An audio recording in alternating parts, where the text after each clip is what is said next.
Thank you very much. Kindly be seated.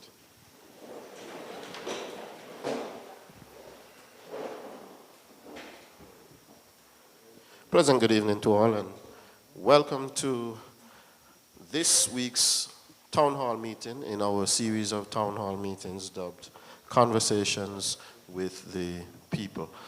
Of course, this is the third in our series of meetings. Our meetings before have been well attended. The questions have been robust, and we expect the same type of interaction here in the community of Gingerland tonight. Of course, it gives an opportunity for the government to come out and to talk with the people and to say exactly the things that we have been doing while in government. As you will know, we were elected back into government at the end of 2017. So we are just about a year and a half into this new term. And it's always good that a government could come out and give an account of its stewardship, come out and speak to the people about the things that we have been doing, the policies that we have in place, and also to give you a snippet or an idea of the policies that we are planning to put in place to take the island forward for the next 3.5 years. Of course, I have the responsibility of being in the area of education, information technology, and library services. We are in the month of July now, the summer months, and this means the summer vacation to most persons, but it also means the end of the normal school year. The end of school year means that that's the time when students are going to be promoted. Some students are moving on from one school to the next, and some students are coming to the end of their time as their time being in school. So it is graduation season for the primary schools, and we, of course, just about a week and some ago got the results of the test of standards. Test of standards are standardized tests that we do in the Federation over specific grades, and they give us an idea of how the students throughout the Federation compare to each other, how the students in the various primary schools around the Federation compare to each other. I have some of the results for some of the students here on Nevis, and what I would want to highlight are a few of the students that did exceptionally well on the test of standards. We had the top, and these are the grade 6 students, so the ones that will be leaving primary school and going on over into high school. So the top student for this year's test of standard was Rusha Sharma, and that student was from the Nevis Academy. The student that placed second was Rudelsia Budgen from the Charlestown Primary. Then we had Rejon Fifield from the Joycelyn Library Primary. Then Rashvi Rao from the Nevis Academy. Then Jalik Tyson from the Charlestown Primary. Then Shamar Utley from the Joycelyn Library Primary. Jahadon Herbert from the St. Thomas's Primary. Then Kalia Jones from the Charlestown Primary. Then Anhira Wilkes from the Charlestown Primary. And then Teshia Stanley from the Elizabeth Pemberton Primary School. So as you can see, these would be the students that placed in the top 10 here on the island of Nevis for the test of standards. And I believe they all deserve a round of applause.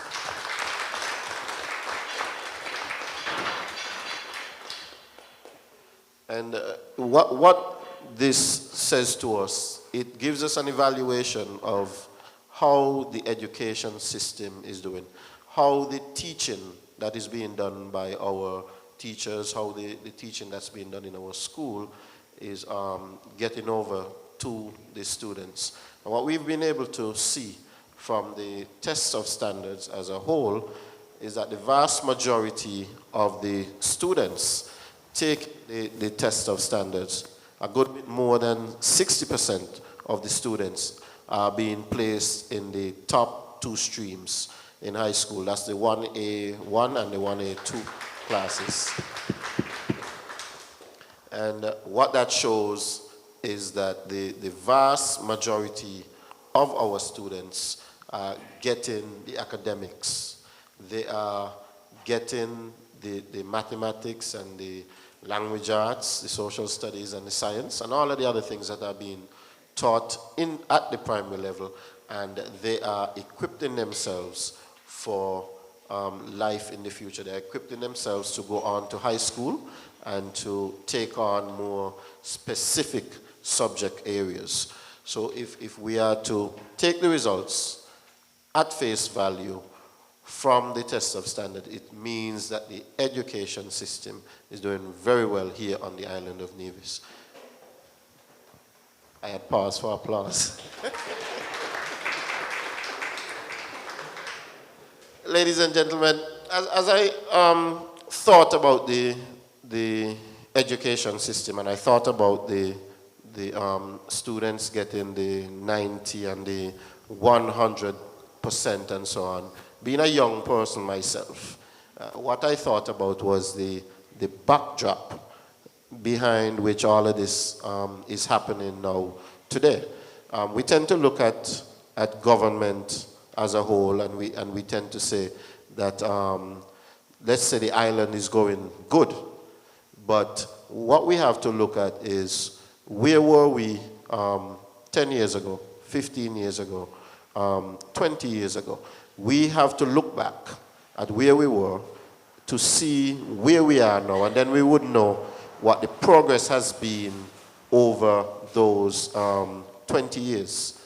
As I said, we are into the summer months, and one of the things that happens in the summer, because that's the longest time that we have for the students being out of school, it gives us the opportunity to do upgrade works, remedial works on our school plans, on the physical infrastructure of the school. So we continue to try to improve the physical plant so that we can improve the level of teaching, improve the level of comfort for the teachers, improve the level of comfort for the students, improve our labs so that we can deliver education in a modern way, improve our science labs, improve our computer labs, so that the education that we are providing here in Nevis is up to the time, it is modern, and it will prepare our students to enter into the modern world. But we have to, it should not be lost on us that we are coming a long way in a very, very short time. As I said earlier, I'm a bit of a youngster, and I'm old enough to remember when, you know, in a village, I'm from Panhill. I'm old enough to remember when everybody in Panhill used to go to one house to watch television.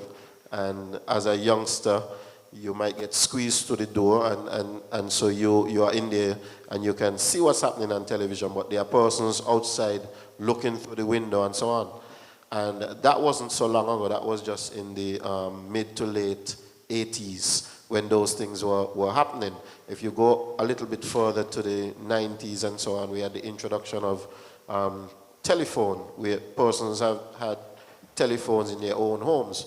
Before that, you probably had one telephone in a village. So if you needed to make a call, you had to go by that resident or that house that had the telephone. As we progressed, we got to the point where everybody had a television. We got to the point where, well, almost everybody had a television. Almost everybody had phone. Almost everybody now has running water in the house and so on. And now we are at the point where everybody has computers, or almost everybody has computers, tablets, and the children nowadays are growing up in a society where each child needs to have their own tablet or their own computer as it is. And not so long ago, this was something that everybody had to share, and you had to sit and wait for your turn. So we here in Nevis, we are not being left behind by any stretch of the imagination. And it cannot be that it is by accident that all of these things have happened in Nevis. It had to be that these things have happened because of prudent leadership, because of good leadership. So we must therefore give some kudos to those who came before us as leaders. And we, of course, should continue on with that, in that great vein. And if you look at it, we are here in Gingerland, and who has represented Gingerland since the 80s? It would have been the person who was the leader of the CCM in the Honorable Vance Amory. And he would have been the representative for the majority of the time. And if you look at it now, it is the CCM government who the people have reposed their trust in. And when we look at progress, we tend to say that things just happen. But nothing just happens. It happens because of good leadership. It happens because of prudent planning. It happens because you have people at the helm who have the right ideas and the ideas that are in the best interests of the people of Nevis. Ladies and gentlemen, we will move right along with the town hall meeting, and I will now defer to my colleague ministers. Of course, we know the format is that each minister would make a presentation, short presentation, and then at the end of these presentations, the mic will be open to the floor, and persons can then make their comments or ask their questions. Of course, we expect that this will be done in an orderly manner and in a manner that is respectful. So I will now call to the mic, or hand the mic over to my colleague minister immediately on my left, the Honorable Spencer Brand.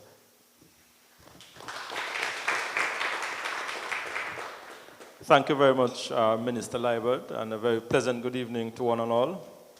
Let me say good evening to my colleagues here at the head table, to those who are listening and viewing this town hall meeting tonight. It is indeed an honor and a pleasure for me to be here at this head table to generally give an update on some of the various ministries or departments that I have been given oversight of. And tonight I want to speak to you on the post office and also on the labor department. These are two very important and critical departments here on the island of Nevis. The post, as you know, continues to be a dynamic entity here on the island of Nevis with the advent of the internet. You know, people are now ordering their stuff online and things like that, and the post office certainly have to keep abreast and keep up with this new and modern way of how people are now shopping.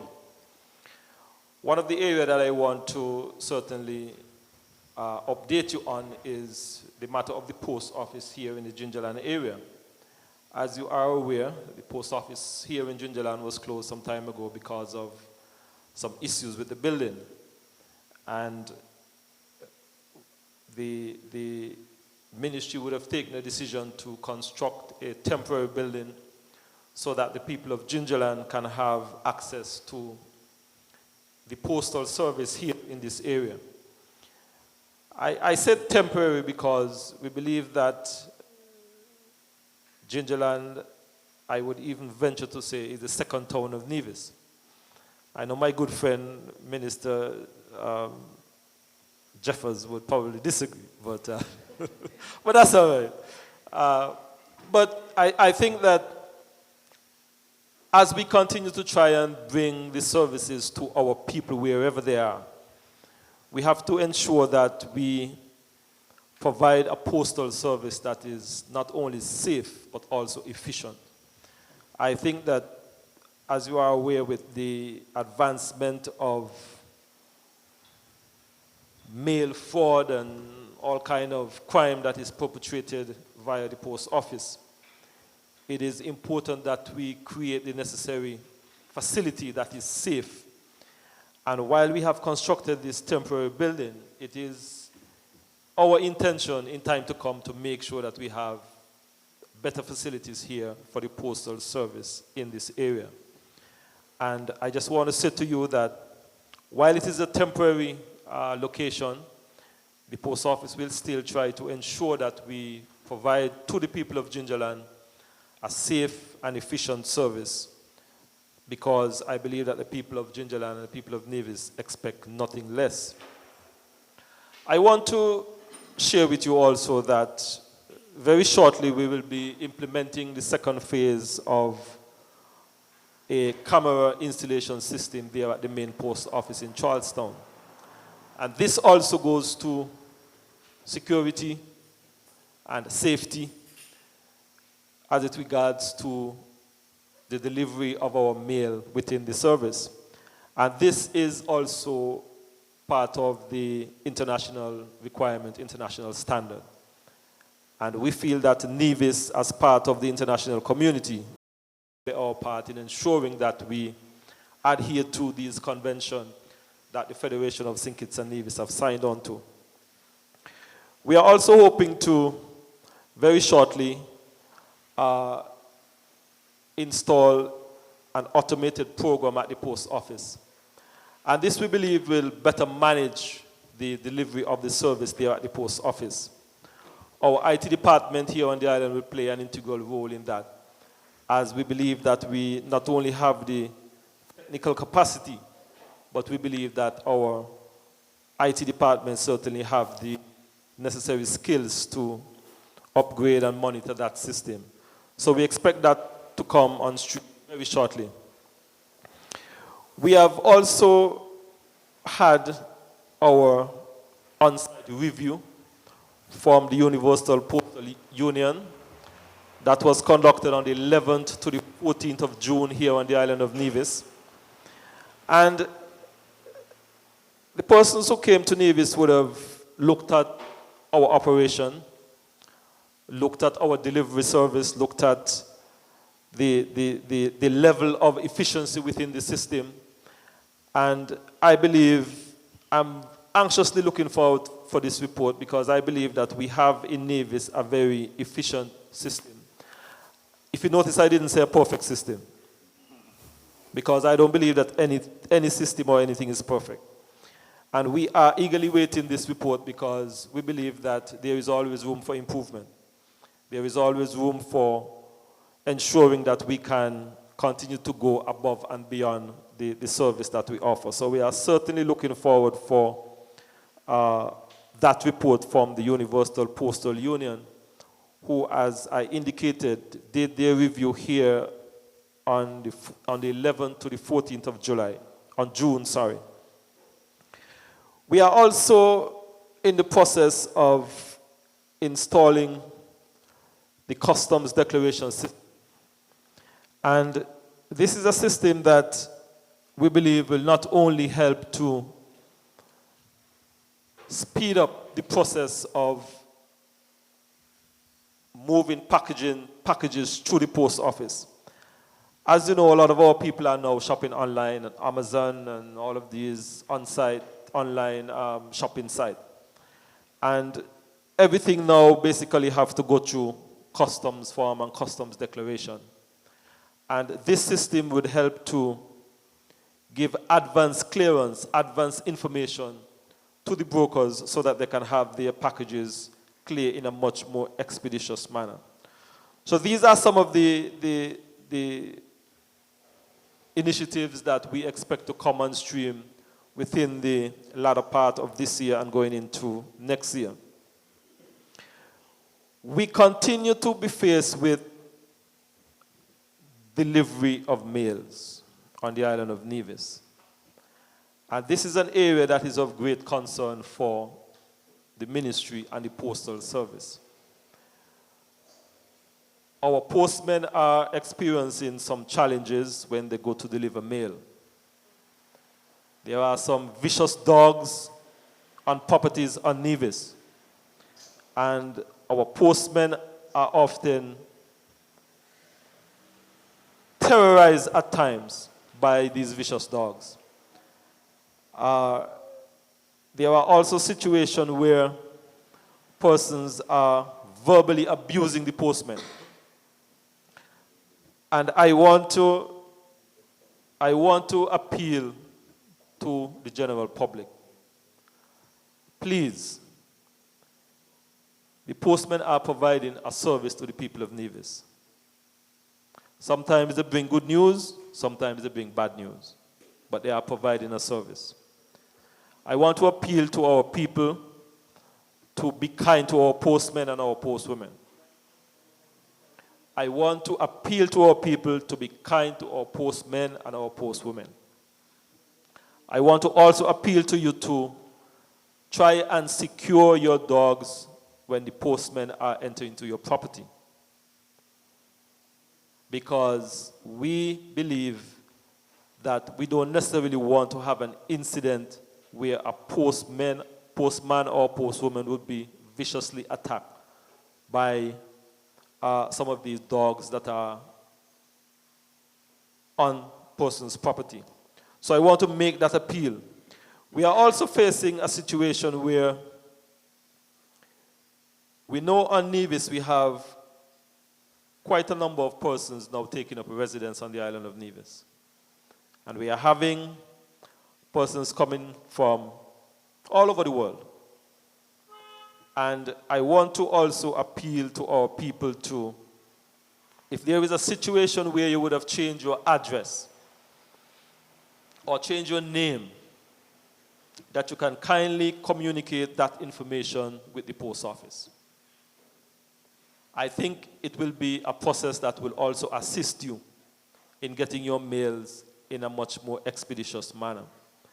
Because if you used to live in Jessops and then you move to Gingerland and that information is not communicated with the post office, the postman or the postwoman would continue to deliver your mail to Jessops.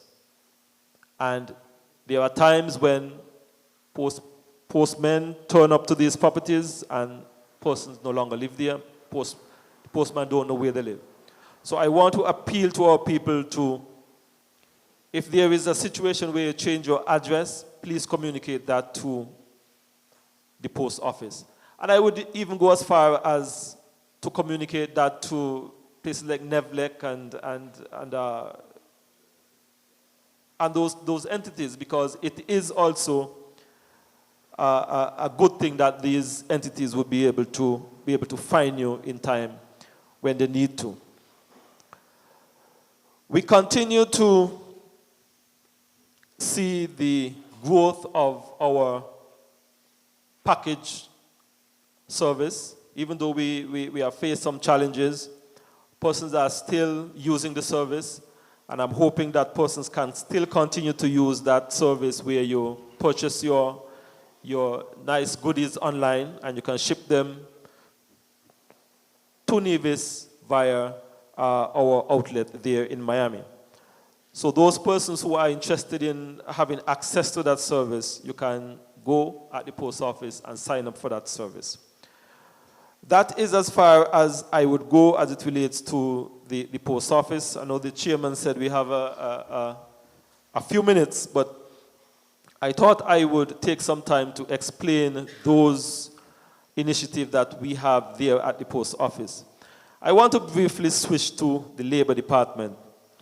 And while I will not spend too much time on the Labor Department, I just want to give some brief statistics as it relates to some of the activities that has been happening there at the Labor Department over the last few months.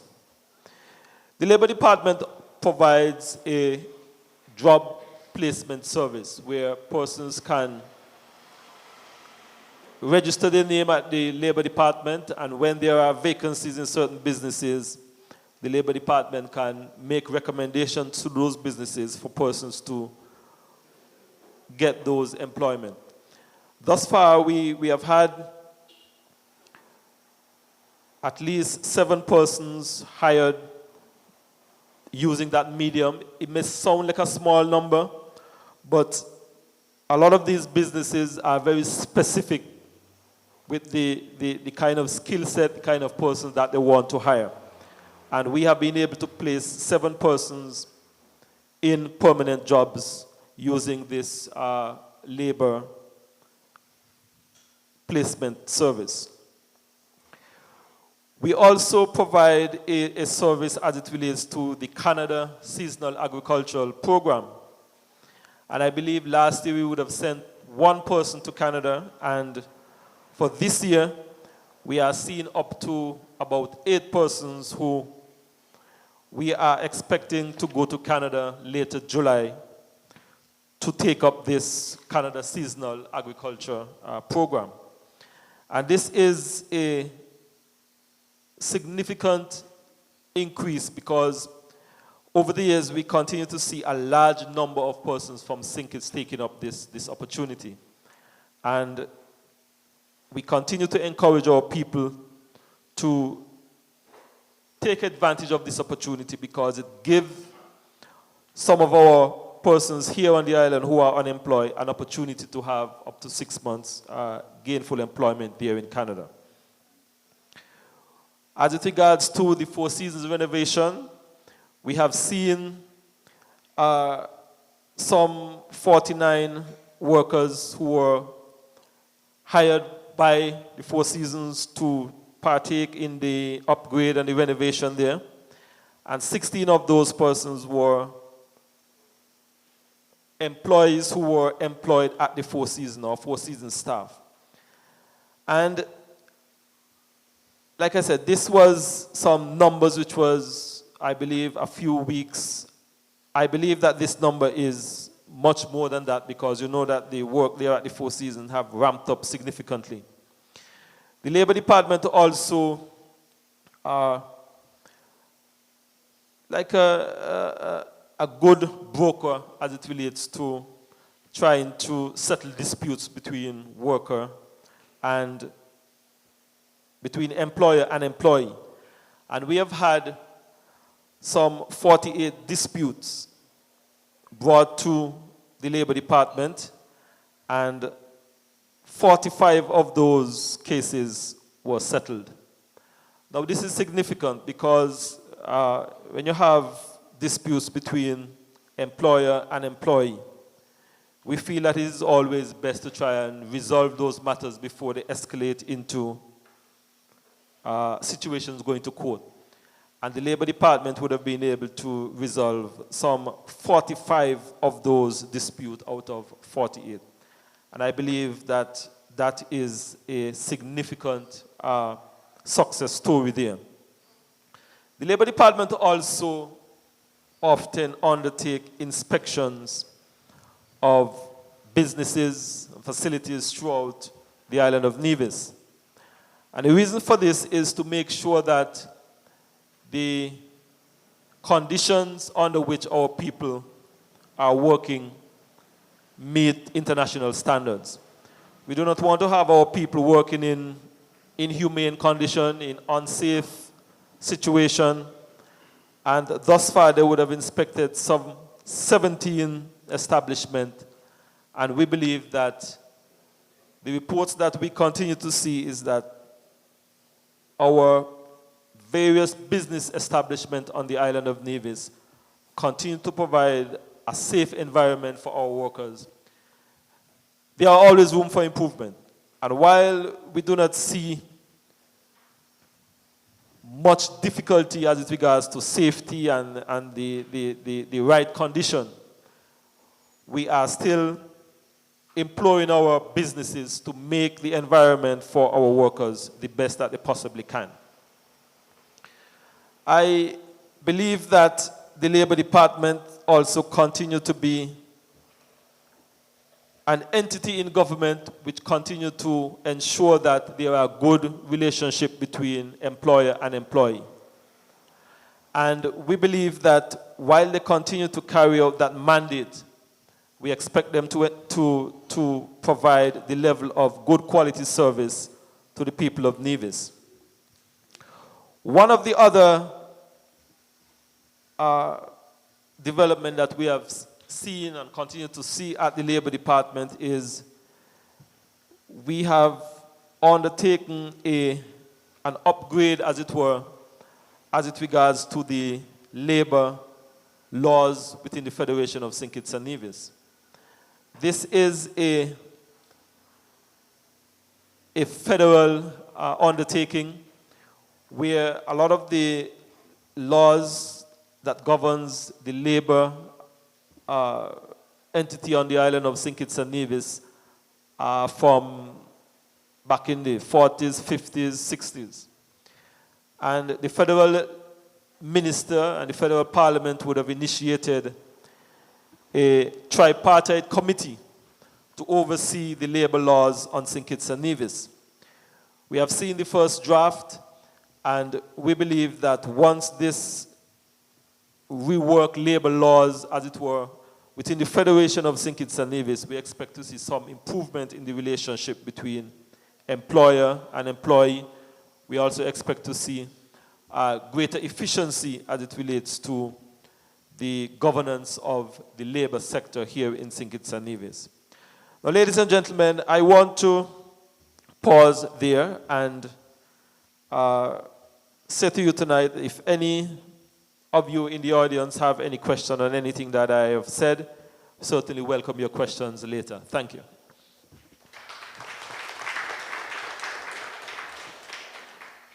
I want to say thank you to the Honorable Spencer Brand. And earlier when I spoke a bit about education, I deliberately neglected to say that earlier today, we had a very significant opening ceremony at the Charlestown Primary School to open a new administrative wing. And the reason I left it is because I thought that the area representative for Charlestown would have taken the opportunity to highlight that. So basically what happened at the Charlestown Primary School was that we had an office there that was very, very small, and the government took the initiative to expand the office, to go upstairs on the office. So now the administrative staff at the school can function properly.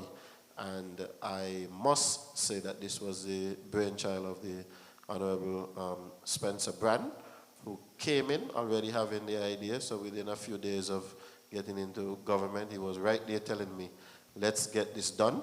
And so we were very happy, all of us, we were very happy to go up there this morning to the Charlestown Primary School to open that wing. I think that deserves a round of applause. And since we all have so many things to talk about, before I hand the mic over to the next speaker and the next minister, all on education too, I want to say that in this summer we are planning a massive amount of work, and while we're in Gingerland, a great deal of that work is going to be done at the Gingerland High School, where we're going to upgrade the integrated science lab. We're going to do some upgrades on the chemistry lab and the physics lab. We're also going to be doing some upgrades on bathrooms and so on, and then we're going to do some construction to facilitate the work to be done on the TVET project. So that's just a snippet of what's going to be done right here in Gingerland, and those will provide opportunities over the summer for some work for some tradesmen and so on. So that's just a little teaser. And now I will call on the next minister to present, and by coincidence, the next minister to present is the area representative for Gingerland, and we are here in Gingerland tonight, and that's going to be the Honorable Eric Evelyn.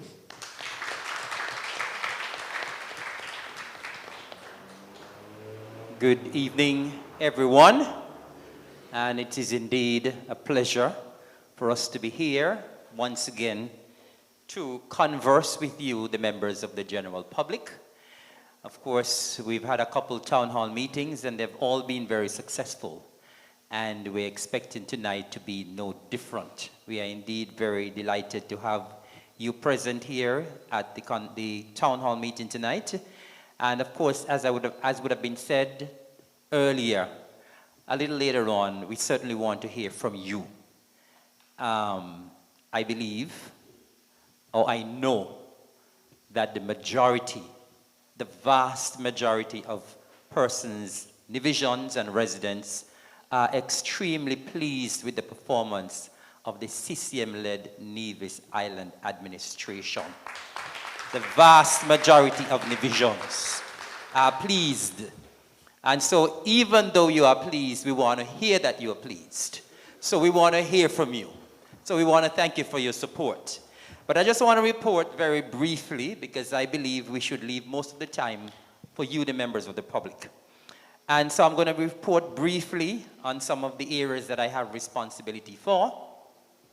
And of course, because Culturama is in the air, I'm going to speak to my Ministry of Culture first and speak about some of the things that we are doing in preparation for Culturama and some of the things that are coming for Culturama. Now, I'll speak first about work that has been ongoing at the cultural complex for some weeks now. And I'm sure those of you who follow the news on television and radio would know that we've been doing quite a bit of work there. I must say from the onset that my ministry, we had some very elaborate plans for the cultural complex. However, we know that we are experiencing some financial difficulty for this year. And so we could not go through with those elaborate plans that we had for the cultural complex, this being the 45th anniversary of Culturama. However, I must say that even though we have scaled back considerably the work that we had planned for the cultural complex, I believe that when all of you go to the cultural complex this year, you will feel like you're in a brand new facility. Because we've done quite a bit of work there. As I said, we had to scale back what we intended to do, but we've done quite a bit of work there. And so we would have done some work in terms of enhancing the media booths. We believe, of course, the media is very important to us. And we are actually getting increased media coverage for 2019. And so we've increased the media space for the media booths, the numbers, as well as the space, the physical space for the media booths. And so the media will be very much more comfortable for 2019. Apart from that, we have also increased the space considerably of the ticket booth. Of course, those of us who go to purchase tickets at the ticket booth know how small and clumsy that little area is.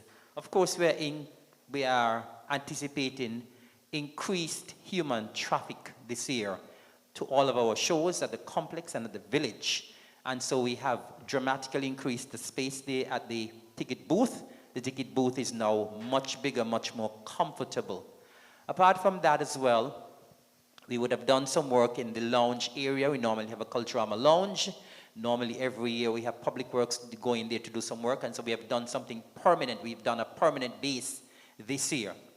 Now, we've also spruced up the booths that sell the food booths. And so all of those areas have been repainted. Of course, you recall that last year we would have done some work on the seating and the stage area. And so these are the other areas that we have concentrated on for this year.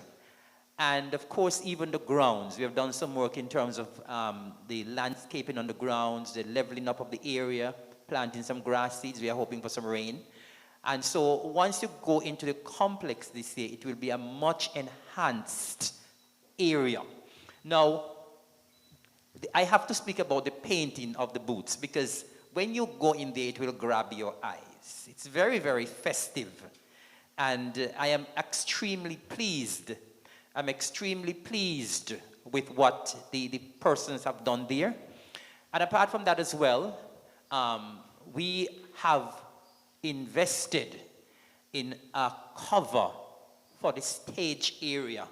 Now, I'm extremely pleased to say that the cover for the stage is here.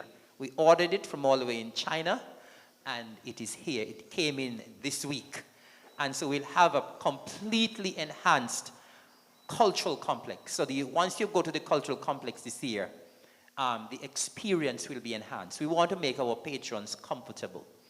And you know the good thing about it is that all of this work that has been done, all of this money that has been spent at the cultural complex, there will be absolutely no increase in any ticket prices for shows that will be held at the cultural complex. So even though we're making you much more comfortable, making the surroundings, the ambiance is better, you will not have to pay any increase in prices for tickets for the shows for Culturama. Right? Now, when we look at the cultural village just next door, we have done quite a bit of work there as well in terms of sprucing up the village. Once you enter the village again, it's going to look brand new. Once you get in there, the paints, the colors, the festive colors are going to catch your eyes. And so we have ensured that we did work at both the cultural complex and the cultural village, our two main venues for Culturama. Now, I just want to speak briefly in terms of our activities for Culturama. And for the past weeks, I'm sure some of you would have already been attending some of the activities for Culturama. I just want to reflect briefly on a Calypso tent that was held this past weekend at MEMS. And that was very well attended. And I can say that the Calypsonians, we had about over 20 Calypsonians who were down to participate. All of them did not sing. But the Calypsonians who sang, they really did exceptionally well. And I think this year is shaping up to be one of the best, most keenly contested Calypso competitions that we will ever have on the island of Nevis. And for the first time as well, I believe for the first time, we would have had some junior Calypsonians taking part in the Calypso tent. Normally when we have a Calypso tent, it's just the seniors. But we decided we're going to expose our juniors. Our juniors are all very excited. We have increased participation from the juniors. And so we had some of our juniors who were on show at the Calypso tent at MEMS this past Saturday as well. Now, as I said, we are in the season. The official opening of Culturama is only 2 weeks away. Believe it or not. Only 2 weeks away. And so we are ramping up things. We are ramping up our promotion. And of course, from this weekend, well, as a matter of fact, from last weekend, we have activities on for the entire weekend. And I just want, for the benefit of the persons who are here, those who are listening, those who are viewing, just to give you an indication of what we have planned for this coming weekend, because we want people to start getting involved. Those of you who haven't started attending any of the shows yet, you need to start this weekend. And so tomorrow night, we have the Cultural Village coming alive with what is called the Glow Fete. And that is a private function. That is not a function put on by the Culturama Committee. It's a private function. The Glow Fete will be happening tomorrow night. I understand it starts maybe around 10 and it goes until 6 in the morning. Right? So you can go early, you can go late. The headliner for that is the Burning Flames out of Antigua. And I understand that the Burning Flames are actually on island already. So those of the older ones who like the Burning Flames, you can go out and enjoy the Burning Flames tomorrow night. On Saturday night, we have the Empire Sports Club, which I'm the president of. We are putting on a dance at the Revere House. And this dance is targeting most of you who are here. It's a 35 and over dance. We call it the grown and sexy dance. And it's for the mature crowd, right? And this dance has gotten a following over the years. It has gotten a reputation. And so we are doing that. That is one of the pre-Culturama activities. That is happening at Revere House on Saturday. And it's only $20 to get you in payable at the gate. The Casanova Band, one of the bands from Gingerland will be there, and DJ Wolf as well. And a huge event is happening on Sunday. Huge, huge event. We're having the Calypso eliminations at Esme's Bar. And what we are trying to do, what we've been trying to do over the years, is to decentralize some of our activities for Culturama. And so we don't want to have everything happening in Charlestown. We want some of the activities in the country area. And so we are very pleased to take it over to St. James, the Calypso Eliminations this year. So we are going up, as a matter of fact, since last year I wanted to take it over to Esmes. But we are going to take it over there this year. And so we are inviting the whole of Nevis to Esmes on Saturday from 6 p.m. Sunday. I'm so excited I'm saying wrong things. And hear this. On Sunday evening, we have 23 Calypsonians who are carded to take part. 23. That's a huge number. And the Calypsonians will be doing one song each. I think it's only $20 for the admission, a very small fee.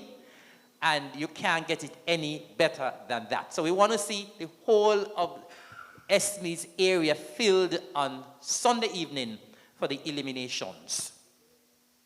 Now, I want to just speak very briefly about, since I'm under culture, we want to speak very briefly on a project that is happening right here in the heart of Gingerland, as Minister Brand would have indicated, the second town of Nevis, right? And that project is that project is the Gingerama Village project. Now, that project would have started sometime last year. And at this time, I have to acknowledge the presence of the Honorable Vance Amory. And of course, thank you for being here. And that project would have started since his term in office in the Nevis Island administration. However, I have been fortunate to execute the project. And so the project is ongoing. It's going extremely well. And the essence of that project is to have an area, like a cultural center area in Gingerland, where you can have performances. It will be the home of the Gingerama Festival, and it will be the home for us teaching our folks in Gingerland the art forms and folklore and so on, and doing cooking classes and so on. So it's right in the heart of Gingerland. And we know that Gingerland has been famous for a lot of our folklore. And sadly, we see some of our folklore dying out. We don't want that to happen. And so that area there will be the area we will be the kind of headquarters to ensure that our folklore lives on. And so it will be an area where we can be teaching the art forms, and an area where not only Gingerama could be hosted, but we could be having many other activities in Gingerland hosted right there. Now, in our first phase, the first part, half of the first phase is almost complete. Those of you who passed, they would know that the work has been ongoing. The tiling has been done. The painting is almost complete. And the other part of the first phase, we will be putting up a perimeter block wall, and we will be putting up, erecting 8 booths, 4 on either side. We'll be putting up a ticket booth, and so we will be having something very wonderful in Gingerland. I have to tell the people in Gingerland that apart from Charlestown, Gingerland will have the only other facility of that nature. And so it is a huge project for Gingerland. So it is a huge project for the constituency of Gingerland. And we want you to give it as much support as possible.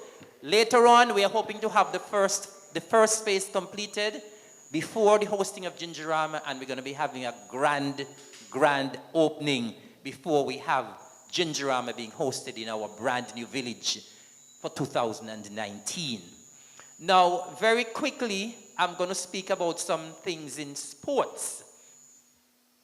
And I have to, in terms of sports, I have to start off with our under-17 cricketers who are currently, some of them, 6 of them are currently in Trinidad, taking part in the West Indies under-17 competition.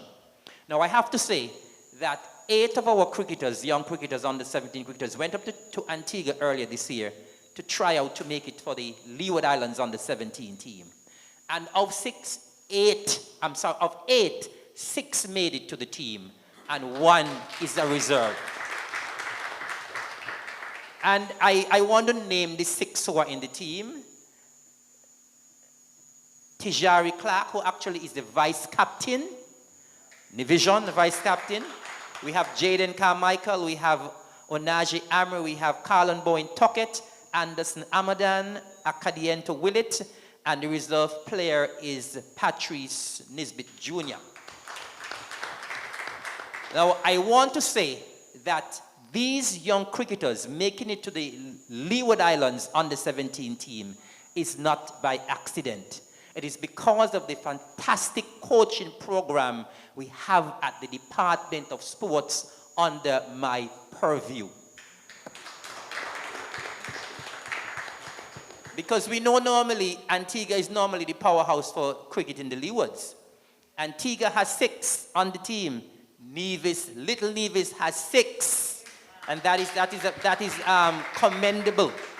And the other good thing about it is that our cricketers, they are playing in Trinidad. They have played 3 matches. Now, the first match, Leewards won that match hands down against Jamaica. And guess what? It's the division contingent who shone and shone brightly. Because in that first match, Jaden Carmichael got 6 for 17. 6 for 17. Akadiento Willett got 3 for 28. And Anderson Amadan made the top score of 55. So in that first match, our division contingent shone the brightest by far. In the second match, which they lost narrowly to Trinidad and Tobago, our division contingent shone again the brightest. In that second match, Jaden Carmichael got 4 for 18, Akadiento Willett got 4 for 9, and Carlin Bowen Tuckett made 27. Pejari Clark also made 25 in the first game. So our division cricketers are shining the best on the Leewards team. And as I said, they're not there by accident. They're there because they're getting fabulous coaching from my department. I also have to say as well that I have to speak a little bit about a sport that we don't hear much about. But the fact is, we have a sport called archery. And we had a contingent representing Nevis in the Dominican Republic. And of the contingent, it's not very often that you have a contingent going overseas and all come back with medals. All came back with medals, all of them. And I'm going to just highlight Pam Barry. She won the silver medal in the adult women category 30 meters.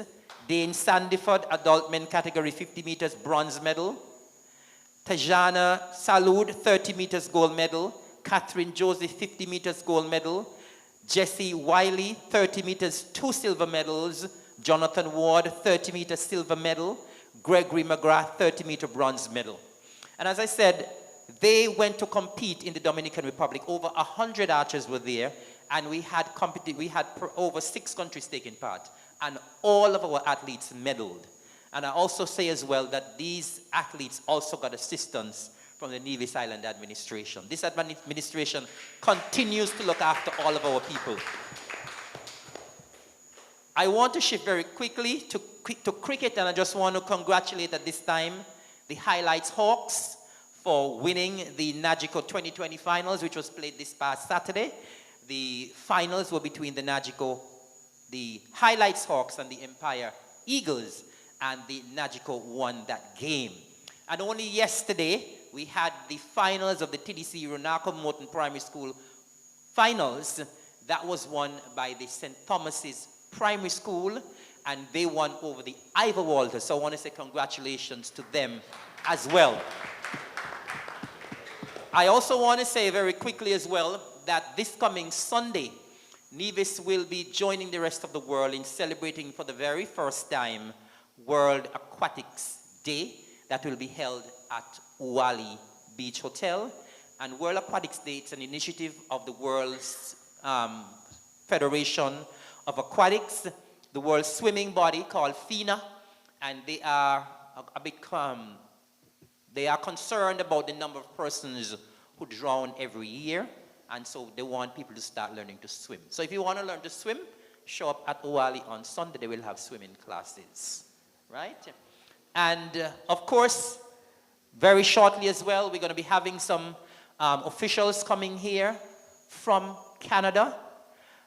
We had one of our officials from the Department of Sports journey into Canada a couple of weeks ago, Mr. Bramble, and he would have worked on a program, and so we have some folks who are coming here to teach basketball, so the fundamentals of basketball, and so we're having what is called an SKN Sports Summit, and persons can register at the Department of Sports. So there's a lot of things that are happening in my ministries. I mean, if I had to name all of the things that are happening, I'll be here all night. All I can say is the momentum is hot, very hot. And it is under the CCM-led Nevis Island administration. And you know what? The momentum won't get even hotter, right? And I just want to, I know my time is running away very quickly. I just want to end briefly. I'm home. I'm home. There will also be a summer camp that will be put on by the Department of Sports. And of course, we want those of you who have children who are interested in being part of that summer camp to sign up your children. Don't leave them at home. I mean, there's always something to do in terms of camp. The Department of Community Development, they're also putting on a summer camp, and you can sign up. The Department of Youth, they would have completed the summer job attachment seminar in the classroom, and a lot of our students now are actually placed at institutions where they will be having an attachment in terms of learning the work ethics and so on. And of course, the Department of Social Services as well, they're also doing their summer job attachment with at-risk youth. So there's a lot of things happening in my departments, and I want to commend all the players in my departments. I want to take this opportunity before I wrap up to invite all of us. I know a lot of people are listening and watching online, and so we want to invite those who are overseas to make sure that if you haven't booked your tickets yet, you better start booking your tickets now for Culturama 45, because it will be the best staging of the festival ever.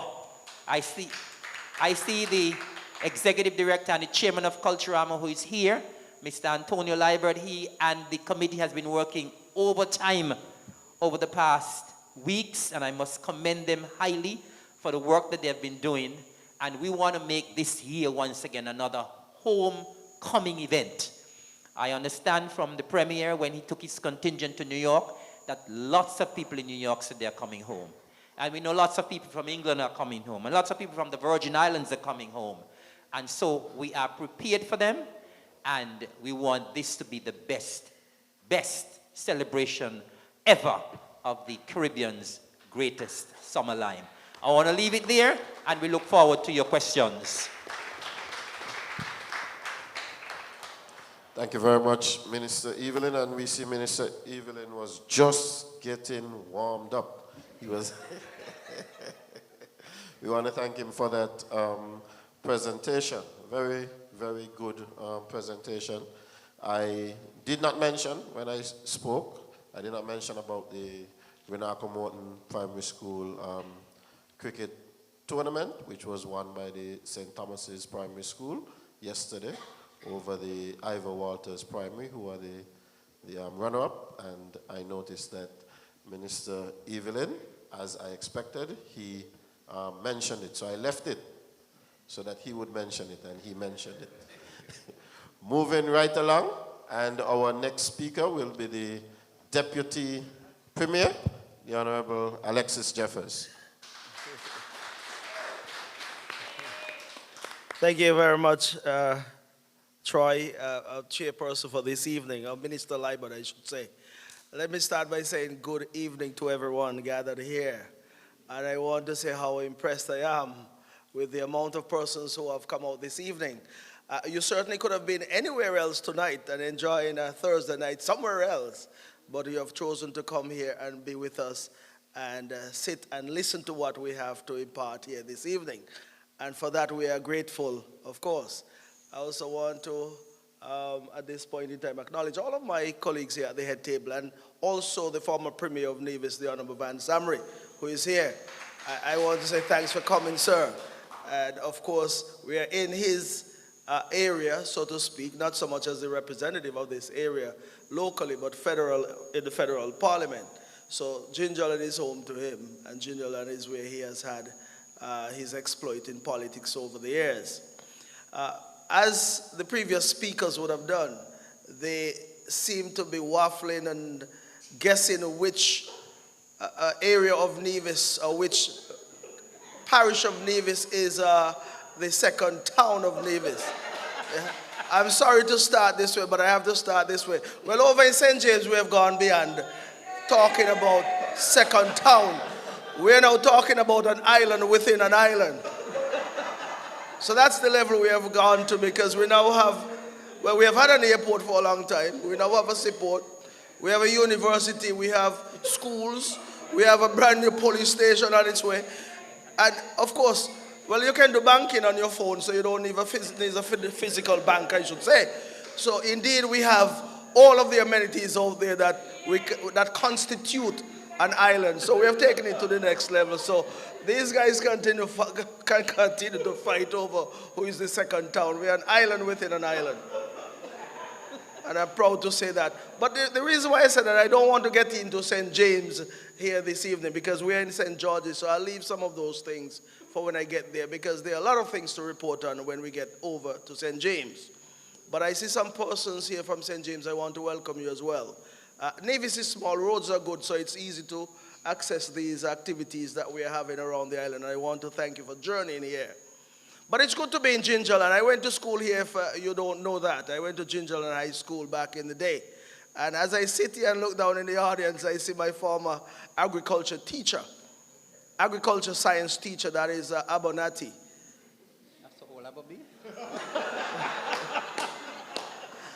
Well, you say old, but it could be young too, because I'm a young man. Those days you left school and went straight into teaching. That's what it was back then. You left fifth form or sixth form and you're gone straight into teaching. So you were pretty young at that point in time. But the reason why I mentioned Antonio Abonati Libert, back in the day, I did agricultural science in school. And I used to make a joke with him. Now and then, I should say, I make a joke with him. That back in the day when we had our practicals, you know, you had to go outside in the field and use the fork and the hoe and get some marks for that. Well, I used to almost beat up on the earth then, you know the kind of strength I had then. And he used to give me 5 out of 10 for forking it out. But you know what? The ladies in the class used to get 10 out of 10 without lifting up the fork. So there was some underlying thing to that. So I'm sorry to bring that to the public, but anyway, even though I didn't get 10 out of 10, then the Premier of Nevis at this point in time, the Honorable Mark Brantley, would have entrusted me with the responsibility of taking care of agriculture here on the island of Nevis. And we've been doing a marvelous job. No score sheets have been given, but the results are there to show, and I can say we have done an excellent job in agriculture to this point in time, despite and in spite of the challenges. But I'll speak about agriculture this evening, and that's why I wanted to start that way. Because I do believe, even though it is one of those areas or one of those ministries that is the least funded, it is the most important sector here on the island of Nevis. As a matter of fact, all of you who are here, I'm sure, ate something before you came here. And perhaps you ate something from the land, or from the ground, as we say. Because it is important that we eat a healthy staple of food. And I know for sure Nevisians love to eat out the land. And I want to say to you that I do believe that we are playing an integral part in the overall development of the people of Nevis in terms of their health and their well-being. So that is why I want to speak a little bit about agriculture, because I didn't speak about agriculture in the previous 2 town hall meetings for obvious reasons. There are other things that I'm responsible for, and there are other things that we had to report on. But this evening I want to say to you that I started in a jovial way, because I do believe what we are doing at the Ministry and Department of Agriculture, it is all about the people of Nevis and their well-being when it's all said and done. I'll speak about some of the good things that we have been doing, and I'll also speak about some of the objectives we have moving forward, and of course touch on some of the challenges, which are quite obvious to all of us. And of course I'll still touch those, but we know what the challenge is here on the island of Nevis when it comes to agriculture. Earlier this year we would have had an activity down at the NIPAC, and that was Agenda 2019. Now, it was the first staging of that particular activity. What we sought to achieve with this particular activity is to lay out the groundwork, or lay the groundwork, so to speak, for the way forward in agriculture throughout 2019 and beyond. As a matter of fact, the guide that we established there would have given us some objectives that we hope to be guided by as we go throughout this year. And I just want to go through some of those objectives. And as I go through them, I'm certain those of you who are among us who are farmers, those of you who are agricultural enthusiasts, you would understand what I'm saying. And you can also figure out whether we are doing what we set out to achieve or accomplish. Indeed, we have sought to focus at the Department of Agriculture on some of the root crops that we believe that our farmers should not necessarily focus on, because I realize most farmers here on the island of Nevis are more interested in what we call the cash crops, meaning tomatoes, cabbages, cucumbers, those crops that have a lower or a less period of time where you can say they get to the harvesting stage. We are more concerned at the Department of Agriculture on focusing on root crops such as cassava, sweet potatoes, yams, and we are now experimenting with ginger.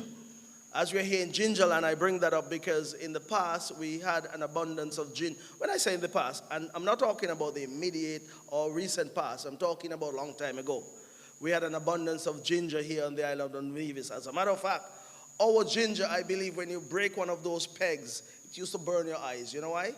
It's because it was very potent. It had that kind of potency to it that we believe it was one of the best varieties you probably could have found anywhere in the region. But some of these crops that I'm talking about were not focused on over the last couple of years, but we are now refocusing to make sure that we are providing these. And the reason why root crops are important, since we know that from June to November we have the challenge of hurricanes, most cash crops like sweet tomatoes and sweet peppers, let me get it right, and tomatoes, those will be vulnerable to the climate conditions and weather conditions and that type of thing. Root crops, I would say to you, would be available to you even after a hurricane. Meaning, if you were to plant at the right time, for example, sweet potatoes, you'll have something to eat after a hurricane. If you were to depend on sweet peppers and tomatoes, for example, chances are during a storm, those will be destroyed, or even the shelf life of those wouldn't be as long as sweet potatoes for sure. So that is why at this point of the year, we are getting more into the root crops so as to ensure that come October, November, for example, we should have an abundance of some of these root crops. And not only that, we are now making flour out of cassava. We're making flour out of sweet potato, pumpkin, those type of crops. And we are using that flour to produce bread right here on the island of Nevis down at our agro-processing unit. I will say to you tomorrow, go into the agro-processing unit across there at Prospect and buy yourself some locally produced bread made from locally produced flour. And this, I believe, is a significant achievement because, of course, we always talk glowingly about producing crops locally because we know what we are producing. Therefore, we know what we are consuming, and that would be to the benefit of you as well as a citizen eating healthily. And I want to commend the folks at the Department of Agriculture for the trend that they have established and the direction in which they are taking agriculture. What I will say, though, is that we continue to insist that we eat locally, but we want our farmers to understand that the prices that they sell their products at must be consistent with what we are preaching, in that persons will gravitate to foreign products if the price that local producers sold at is not a reasonable price or a good price. So I'm encouraging our farmers, as we preach eating and consuming local products, the price must be at a level or at a price that is affordable and competitive. More so affordable though, because people must be able to buy to eat locally. We have had some complaints about meat products, for example, that come from places like Brazil, Argentina. We are told that these meat products are cheaper than what our local meat is being sold at. And there must be a reason why that is the case. But when somebody is on a budget, a very tight budget, they are going to be price conscious. They're going to be conscious about what they pay for the goods that they purchase. So indeed, if they go to the supermarket and they find pork meat that is imported from Brazil for $4.50 a pound, their first thought is to buy pork meat. They're not concerned at that point in time, especially when they're on a restricted budget, they're not concerned about where that pork came from. But I want to say there is something we can do here on the island of Davis.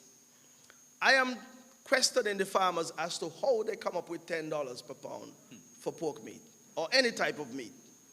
And they can't give me an answer up to this point in time. What I want our farmers to do, and we're helping them from the Department of Agriculture, is to sit down and analyze what they have utilized in terms of the resources that would have gone in to produce their livestock, their pork, their mutton, and so forth. And until we can come up with these particular cost factors, it is difficult to ascertain whether $10 per pound is the right price. The people who send their meat here from Brazil, it has to go from Brazil, sometimes to Miami, and all around the block to get to Nevis. There are added costs as it goes along the chain. Transportation costs, handling costs, all kind of costs, and it still come here and hit the shelf here at $4.50. Something has to be wrong, either with that meat or that price, or something is wrong with what we are doing here on the island of Nevis. And I want us to think seriously about that. We go in and we probably can afford the $10, but we have to question whether $10 is the right price to charge. Because we want our people to eat locally, and we want our local farmers to make something out of their products, yes. But we have to be conscious of these facts. I thought about putting that on the table. I'm sure some of you may question what I'm saying, but that's fine. You yourself as a consumer has to question what you are buying as well and the price you're paying. But I'm hoping tomorrow no farmer come after me and chastise me for what I'm saying. But these are the realities that we are facing here on the island. If we are going to preach, eat local, buy local, the price must be local to the point where it's affordable. How about that? And that is the simple fact about what we are trying to preach. Agriculture can be a trendsetter. We talk about sustainability. We talk about having food security here on the island of Nevis. You cannot have food security and sustainability if the price is out of reach. It cannot happen. And let us be frank about that.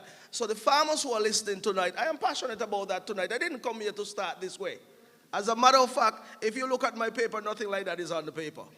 But it just hit me tonight that we have to start talking reality and be real about what we speak as policymakers. Because we are doing what we can from the Department of Agriculture, the Ministry of Agriculture, and the NIA. Because they come and they get all of the concessions that we can offer. They get concessions on fertilizer. They get concession on all sorts of resources that are needed in agriculture. And we are saying, if we are offering these concessions, it must be reflected in the price. It must be reflected in the well-being of our people in terms of them enjoying the price reduction that they should get, because the taxpayers themselves, who are consumers, would have actually put something into their production. And so as in that regard, we should be able to benefit. I think I'm making some sense there, and I think that is as simple as it gets. It's as simple as it gets. I want to see more people in agriculture, young and the not so young. And the reason why I say young is because most of our elderly farmers who would have contributed over the last 40 years, for example, they will have to exit the stage at some point in time. So young people must be encouraged. And what I mean by they must be encouraged, they must see agriculture as a means of making a living, as a means of making a profession. Because you go throughout the world, some of the richest people out there are farmers. Because you know what? They're producing out there and sending it here, and we're buying their products and they're collecting the returns. Why can't we now produce here and send to them out there so that we can get the returns as well? It can happen. But we have to get serious, and we have to change the mindset here on the island of Nevis and understand that we have to ensure that at some point in the future, we're able to feed ourselves for a week, 2 weeks, a month, even a year, because it can happen someday. We see what happened in 2017 when Maria and what the other hurricane passed? Irma. 2 hurricanes passed through here. We went into the supermarkets here and the shelves were literally empty. You know why that happened? There was an increased demand for the products or for those shelves, but the boats were not coming. Tropical didn't come, and whoever else were bringing food and other products, they didn't come. They couldn't come for a couple of weeks because of the aftermath and the demand that were there in the United States, for example, for some of the products that we rely on or depend on here.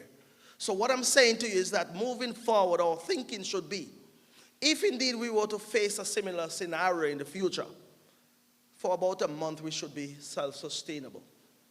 We have done some things from the Department of Agriculture to ensure that we can. In that, after the storms of 2017, with the assistance of ICA and CARDI, we were able to distribute, I believe, I want to be certain about these numbers, but we were able to distribute seedlings such as sweet pepper, tomatoes, and I believe some seeds as well, cucumber and carrots. We gave out quite a number of seedlings and seeds to our farmers to jumpstart them, so to speak. And we would have seen the fruits of those their labor, I should say, in terms of we saw an increase in the supply of those products here on the island of Nevis shortly after those distributions were made.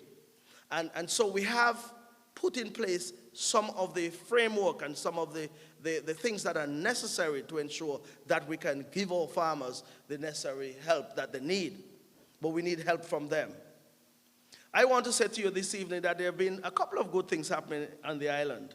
And one of the things I want to point out is the fact that we were able to have, for the first time in May, I believe it was the second to last Friday in May, the 24th of May, I believe it was, the first ever night farmers market. Now, this came out of something we saw back in the Republic of China, Taiwan, a few years ago, where we went to a night market. It was different, where they sold other products, clothes, shoes, and fruits and vegetables, all sorts of things were being sold. But in our Nevis context, I told my permanent secretary, Mr. Huey Sargent, and the department, the folks at the department, let us try something like that in Nevis. Not as large, of course, but the whole idea behind it was similar to what we saw in Taiwan. And it was an excellent effort that first Friday afternoon.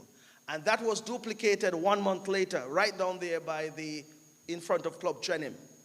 The turnout was excellent. The reason why we introduced something like this, where the farmers came and offered some reduction in the prices of their products, is because we feel persons who have a busy lifestyle, who have to go places, they have to go to the office, stay there all day, and then thereafter, the family life comes into play. Then we wanted to provide them with an area where they can come and buy their products on their way home, so that Saturday morning they can dedicate Saturday morning to their domestic affairs in terms of washing and so forth, and not worry about going back to the public markets or going back out to buy their products.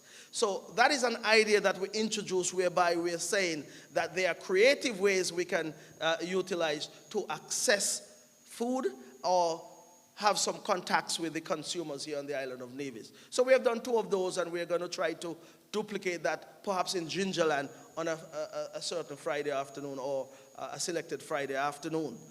You don't have to wait, and I'm speaking to the farmers now. You don't have to wait for the Department of Agriculture to come up with these creative ideas. 3 farmers, 4 farmers can band together and said we are using our collective collective effort and our collective resources to ensure that we are feeding our people and offering them something at a reasonable price. I believe that should be an idea that could be gravitated to and work well on here on the island of Nevis. I'm throwing these things out as if I am such a professional in this thing, but it is clear to see.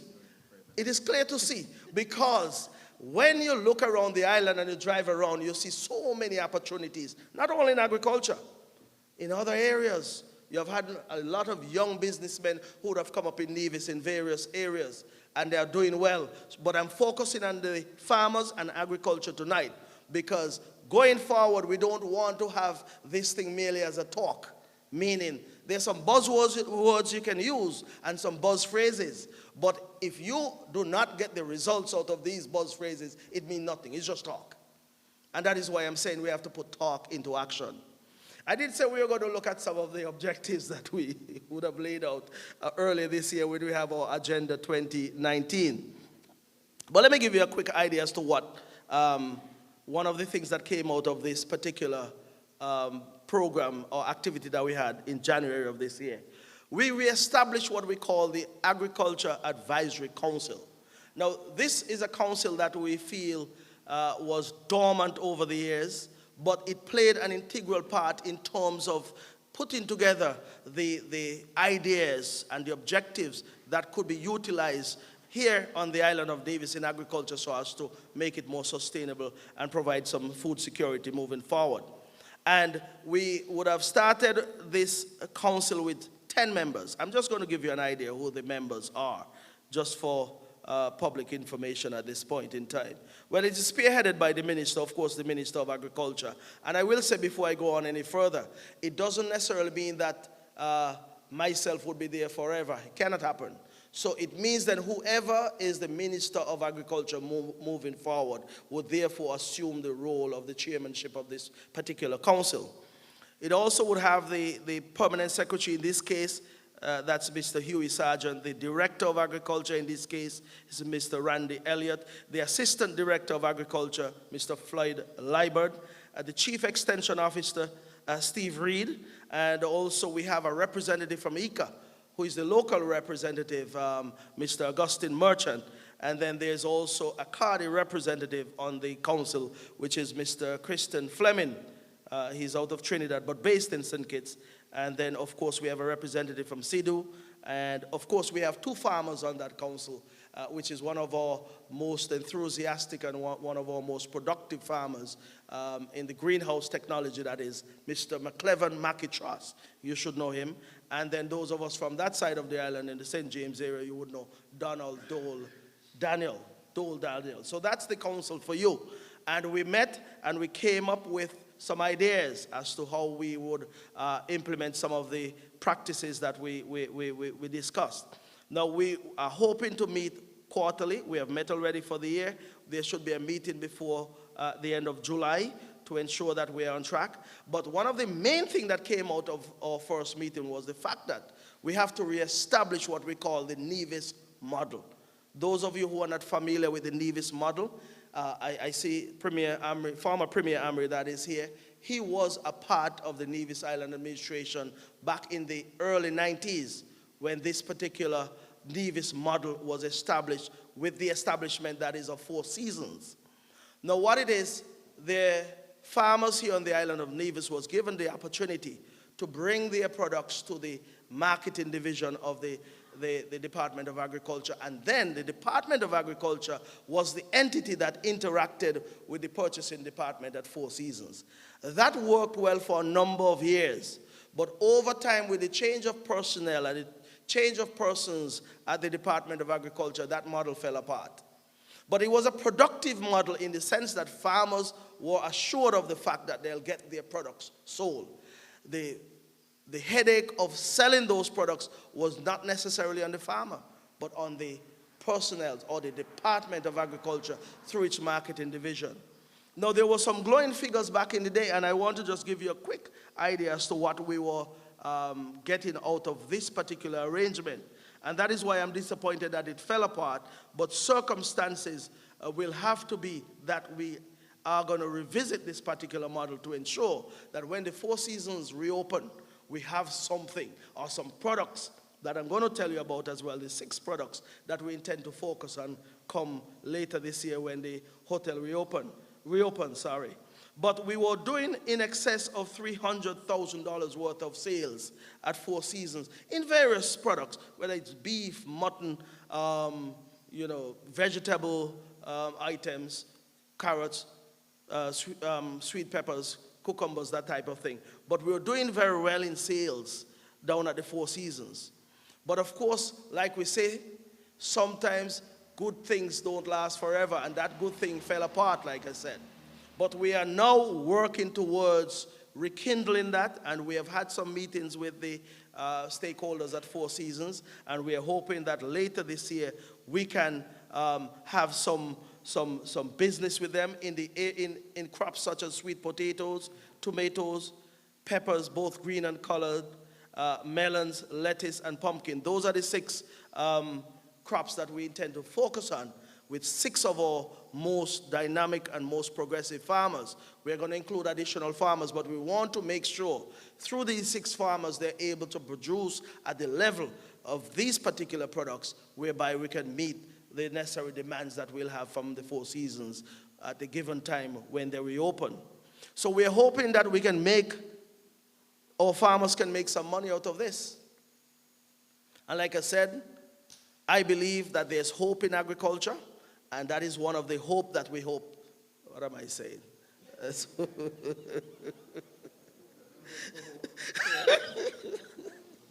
That is one of the steps we are hoping to take to ensure that we can get agriculture back to where, and ensure that the farmers that we are working with continue to stay enthusiastic. So that is the Nevis model.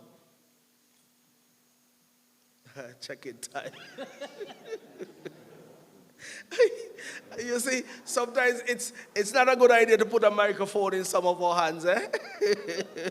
Because the microphone goes well with the mouth sometimes. So, but ladies and gentlemen, in a nutshell, let me wrap up when it comes to agriculture, because I believe I can talk all night tonight about agriculture. I haven't even scratched the surface as yet. But I want to translate what we're saying into something good. And that is what the message I want to bring to you tonight. Some of us who are interested in agriculture, who have a love for agriculture, I want you to even start something in your backyard.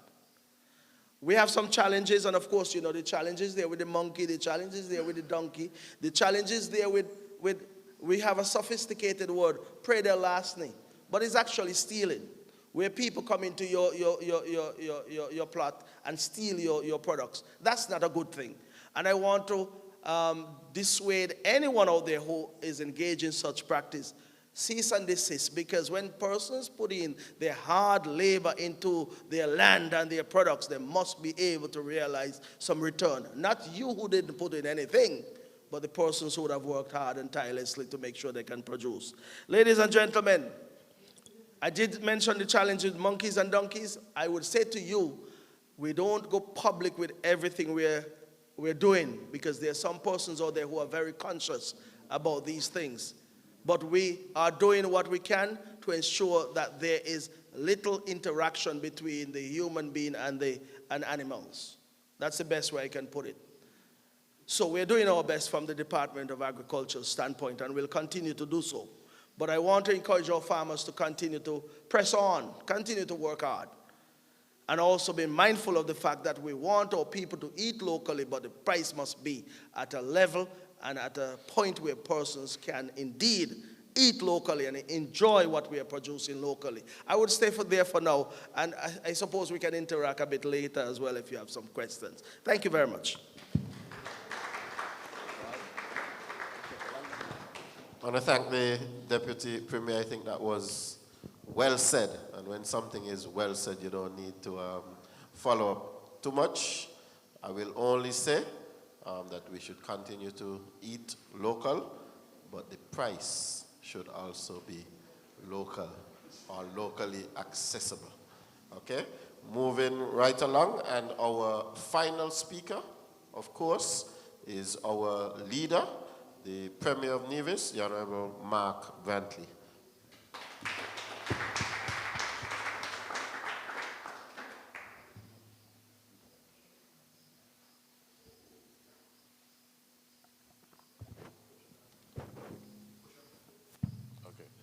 Good evening, ladies and gentlemen. Thank you very much. It is getting late, and so I don't propose to be particularly long.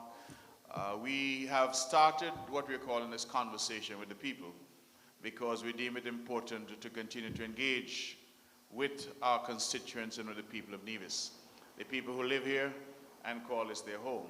And so it is important that we have these conversations. We started, of course, in Charlestown. We then went to Cotton Ground. And then we went all the way to New York City last week, where we had an excellent meeting with Nevisians there in the diaspora. We're now here in the great Gingerland, and I know my cousin Eric likes to claim it as his own, but I was born down the road as well. So I think this is our home, Gingerland, and I'm very happy at the turnout and that so many of you have come.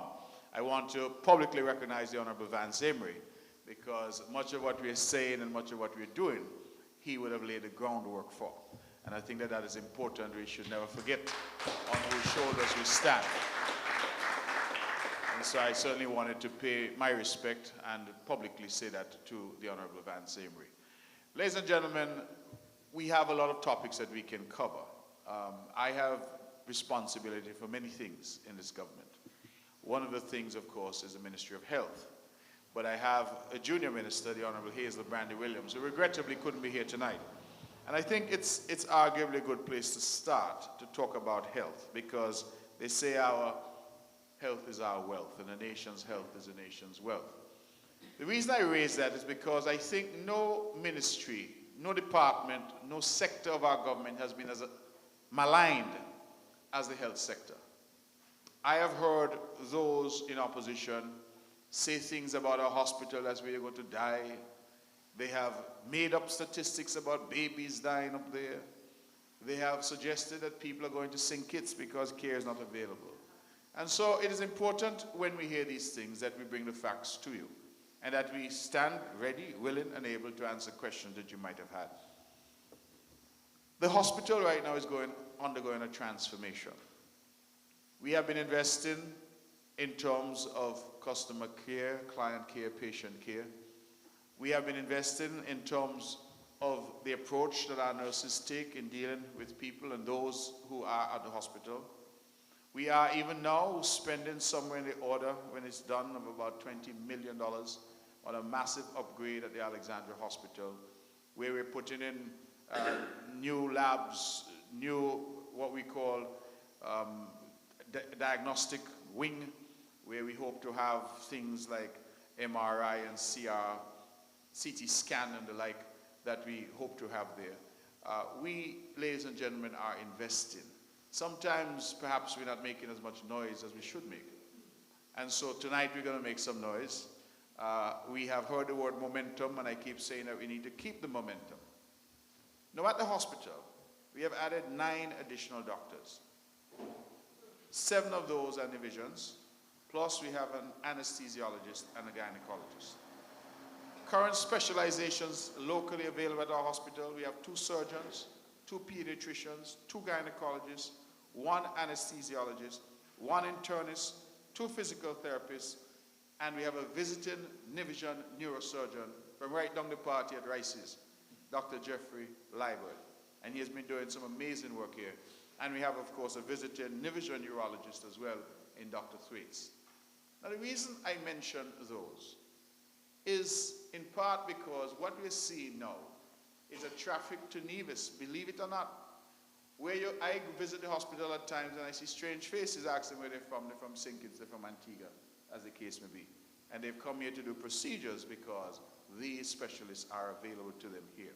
And I think that that is important that we note. We have a world-class eye care program. It is second to none. As a matter of fact, I'm told now that the hardest thing to do is to get an appointment. And I went there recently because, you know, as you get older, things start to slow down and my eyes appear to be bothering me. So I went there recently and thought I would flex some muscle and say I'm the Premier and I'm the Minister of Health. And they say, we have no room in the inn. But part of what I found interesting was the number of people from St. Kitts who are coming over here to access this care. And I think that that speaks volumes in terms of the availability of quality eye care here on the island of Nevis. We have had, ladies and gentlemen, a shortage of nurses. We continue to encourage young people, of course, to take up nursing. It's a noble profession. But we have had a shortage. We've had difficulties in recruiting. And so what we've done, we've gone outside.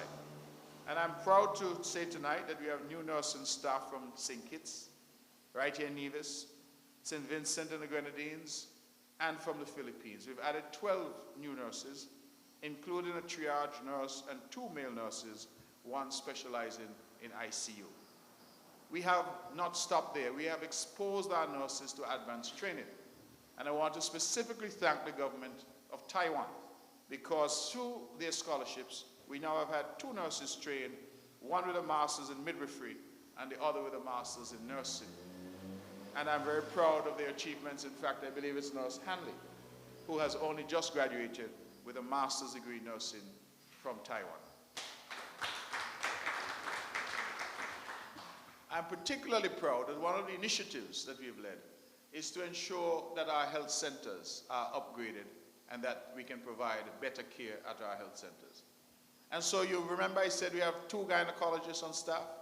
One of those gynecologists is available now in the districts. And I think that that is significant because it means that those of you who are pregnant or are thinking about getting pregnant, that you can now access gynecological services for free, right in the clinics, right here in Gingerland, right in the clinics around the island. And that, I think, is a major initiative as we continue, of course, to provide excellent care to our people. We also, again going back to the health centers, now have generators at every health center on the island except the one in Charlestown. We don't have one there yet. Why are generators important? On the occasions when we lose power, we have had a problem where medication that is stored at some of the health centers would go bad because, of course, it is refrigerated. And so we have decided to invest your money, taxpayers' money, in getting generators for each of the health centers around the island, as I said, save for the moment the one in Charlestown. And I believe, again, that that is of some significance. I say all that to say that we have been engaged in trying to advance and develop our healthcare sector. And whilst there's a lot of attention being paid in a negative way, we have been making considerable strides in terms of what we provide. I'm going to move quickly from health, and I just want to talk a moment to the issue of crime.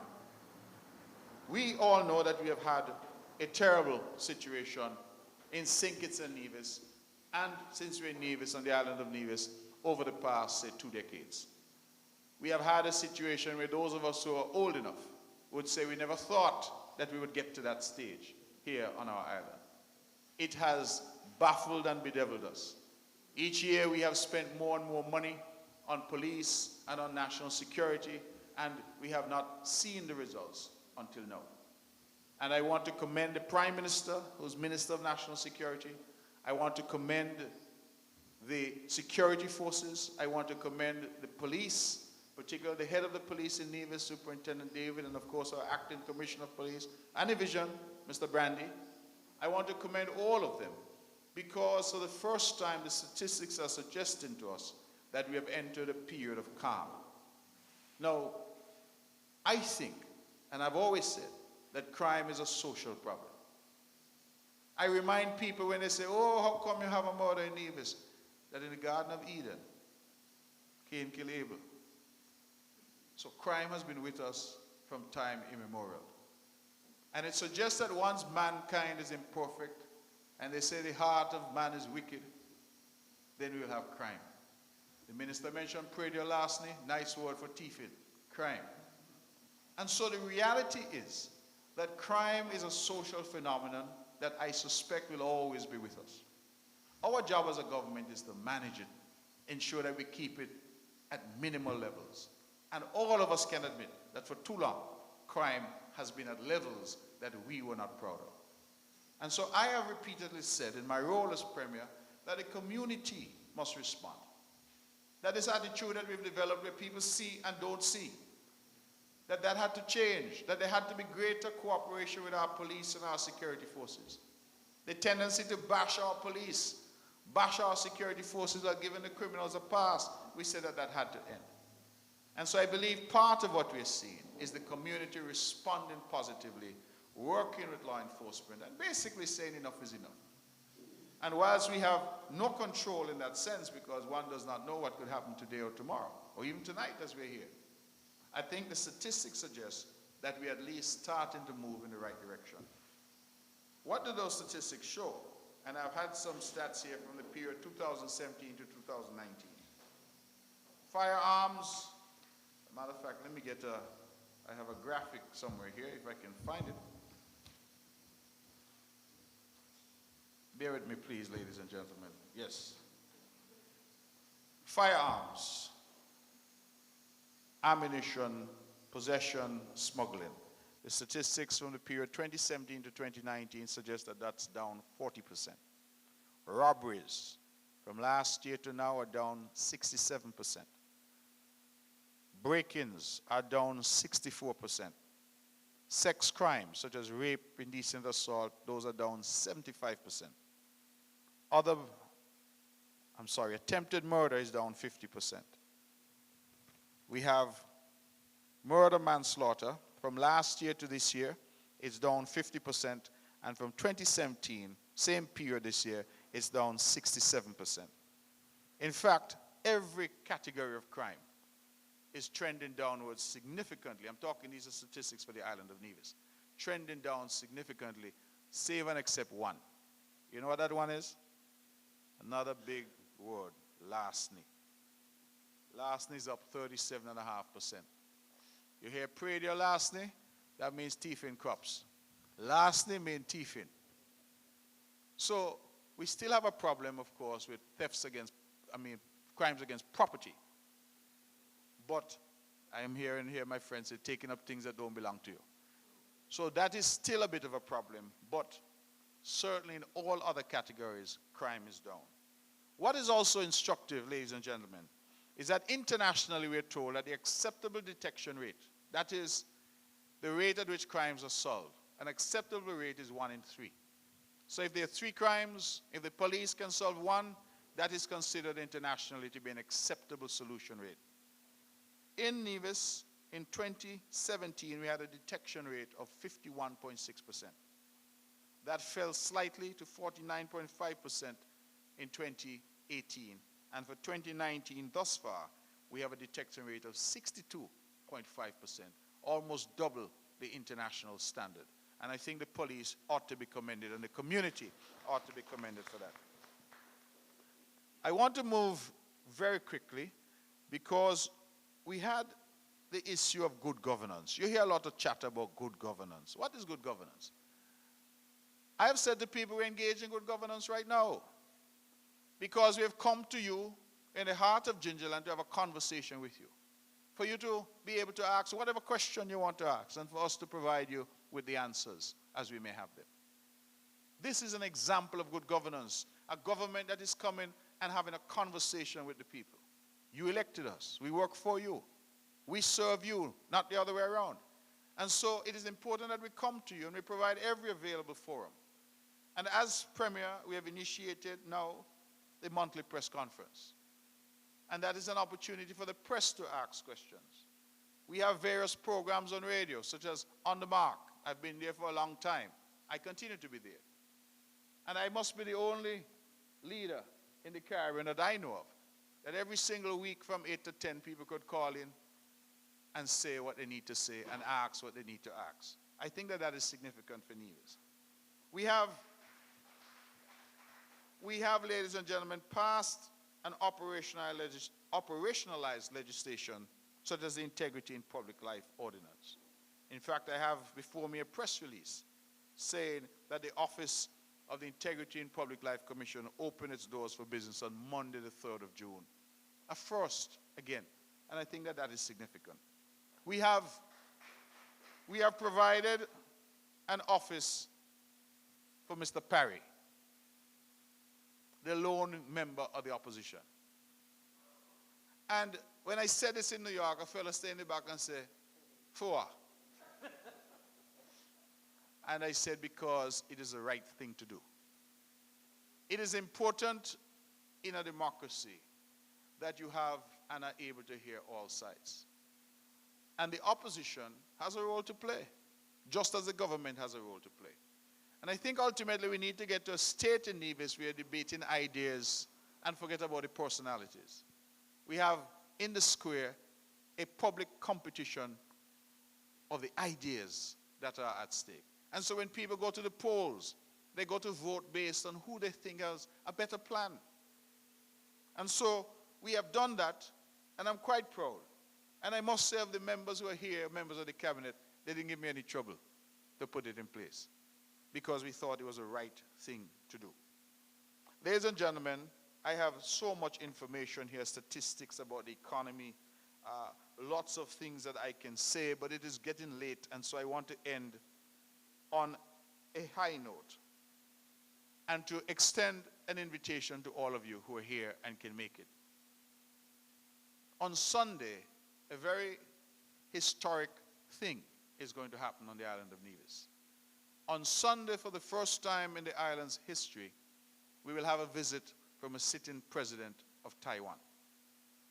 And President Tsai will be here on Sunday because the Taiwanese have agreed to fund in large measure the park at Pinnis that we've talked about for a very long time. And she's going to be here to turn the sod, break the ground at Pinnis as a symbolic gesture to start that important project.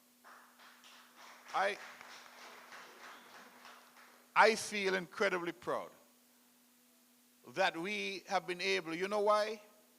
I am told that she will be the fourth Taiwanese president to visit the country of St. Kitts and Nevis. Not one of them ever set foot on Nevis. And so I believe that this is important. It is demonstrative of a government that is engaged and working for you, and a government that continues to say that St. Kitts and Nevis as one country means exactly that, St. Kitts and Nevis. That the people who live on the island of Nevis should not be any worse off, but rather should play their integral part in national development. And so what we see happening now is we see people are coming and are saying we must make a stop there and a stop here. We must see the 2/3 of the country in St. Kitts, and we must see the other 1/3 in Nevis. And I think that that is an important psychological shift in terms of how we approach governance and how we approach building our country. And so I look forward, and I hope all of you will come down. It's around 10:30, I'm told. But you must be in place by, I think, 10 o'clock in the morning on Sunday. So for those of you who have an early service here at the St. George's Anglican Church, go early and come after, because I really would like Nevisians to welcome President Tsai to us, and that want you to be part of that historic event of, for the first time, having a Taiwanese president on Nevis soil for a significant purpose, that is breaking ground at Pinnis. I have to leave some room for questions, because as I like to say, a conversation can't be just you talking to yourself. I believe people have a different name for that. We must, when you converse, speak to people. And so we must leave some room for questions and answers. However, before we do, we have a video presentation that we would like to make. I think we may have to dim the lights. I believe when I was a boy, they used to show movies up here. So this is a movie theater. So we want to dim the lights if possible. Gentlemen, are we ready to show the film? I think we have something there. Here we go. Good day. My name is Mark Brantley, Premier of the Island of Nevis and leader of the Concerned Citizens Movement. You have invested your trust and confidence in me and the wonderful team that I lead to advance the Island of Nevis and take us to even higher heights. We have produced a very brief video showing some of our accomplishments, a snapshot, if you will, of the development and other projects that have occurred in Nevis in the recent past. We hope that you enjoy this video, which shows what we are doing and what we continue to do. Building Nevis by us and for us. We ask you to stay with us as we keep the momentum. Thank you, and God bless you.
1, 2.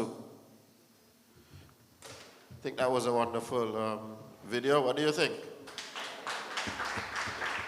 Okay, we're moving right along. We're going to go into the questions and answer period, and I'm going to call on, I think, the only MBE in the room to assist us with the mic.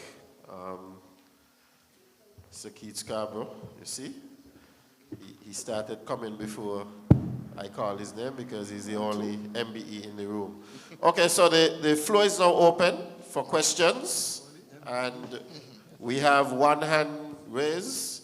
Mrs. Marian Lescott, former principal, Gingerland Good evening, Primary School. everyone. I must commend the team. I think that you're doing an excellent job. And I feel particularly proud in saying that I had an impact on 2 of the members of the team. So congratulations, continue to the good work that you're doing. I am here tonight for a specific reason. I have a major concern. But for the grace of God, I might not have been here tonight. And so my question is, what can possibly be done to avoid another casualty at Chickenstone? As recent as Sunday, I drove up Chickenstone, and I came up on my side, and by the time I reached the top of Chickenstone, a car was on that side, on the left side, parked at the top of Chickenstone. So I came up, I had to come up on the right side. And as I was about to enter Chickenstone, something came around, full throttle. And that could have meant another casualty at Chickenstone. I believe that there is something in traffic where no one is supposed to be parked within 15 feet of the curb. And I'm suggesting for starters that we get some yellow lines at Chickenstone so that there is some room when you get up to Chickenstone that even if something is coming around, there is no accident. I really think that it needs urgent attention. There are other persons who have gone to traffic. I've gone to traffic. This is not the first time that I've had a near miss at Chickenstone. When that young man died the other day, I cried because it was days before that I had a similar incident, only that I did not end up as a fatality. I came up to Chickenstone, I could not see on the right, and I came all the way into the road, and by the time I checked, something was right upon me. And so something must be done. I really don't want to see another person die at Chickenstone like that. So I'm calling on you gentlemen, you don't want to see a teacher die at Chickenstone, you come there to pick up a body in a body bag. So please, I'm begging, something must be done to make Chickenstone a little safer. And I must say, while I'm standing, I really love to see all those wonderful roads. So I'm challenging the team between now and when we have sports day, that we see the road from the chapel to Ball Pasture improved. I also want to see something done with the road that goes from Clegot through Clegot. When there was that fatality at Clegot, all the traffic had to go through there, and the road is very rugged. So next time I come back to a town hall meeting and I see all those lovely roads, I want to see some in those 2 areas. Thank you. Have a good evening.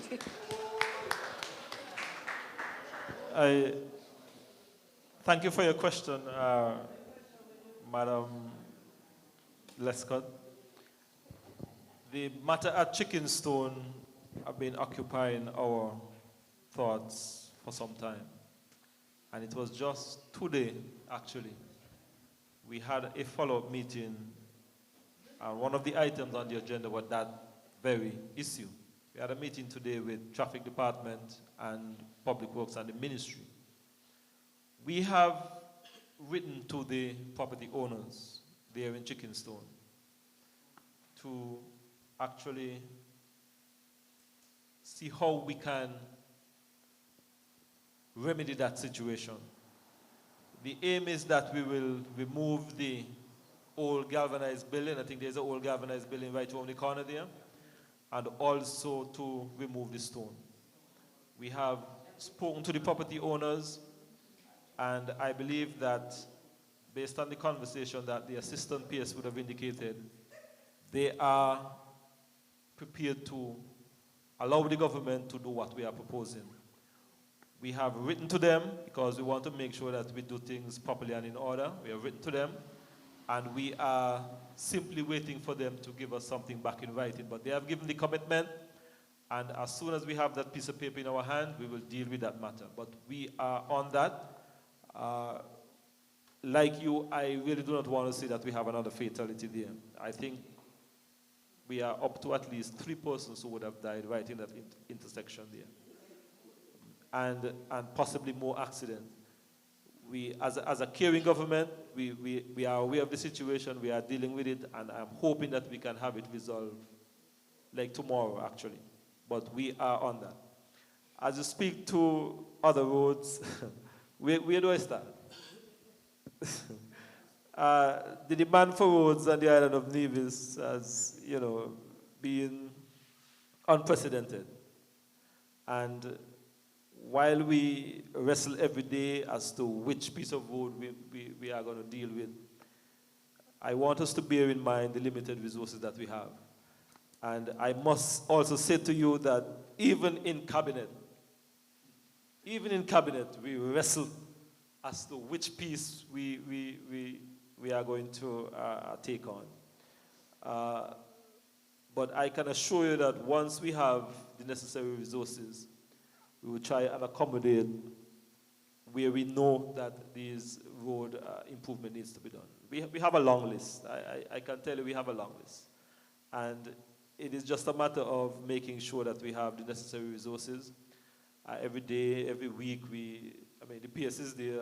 I'm sure, if you notice, his head is a little shine because he understands the demands we have.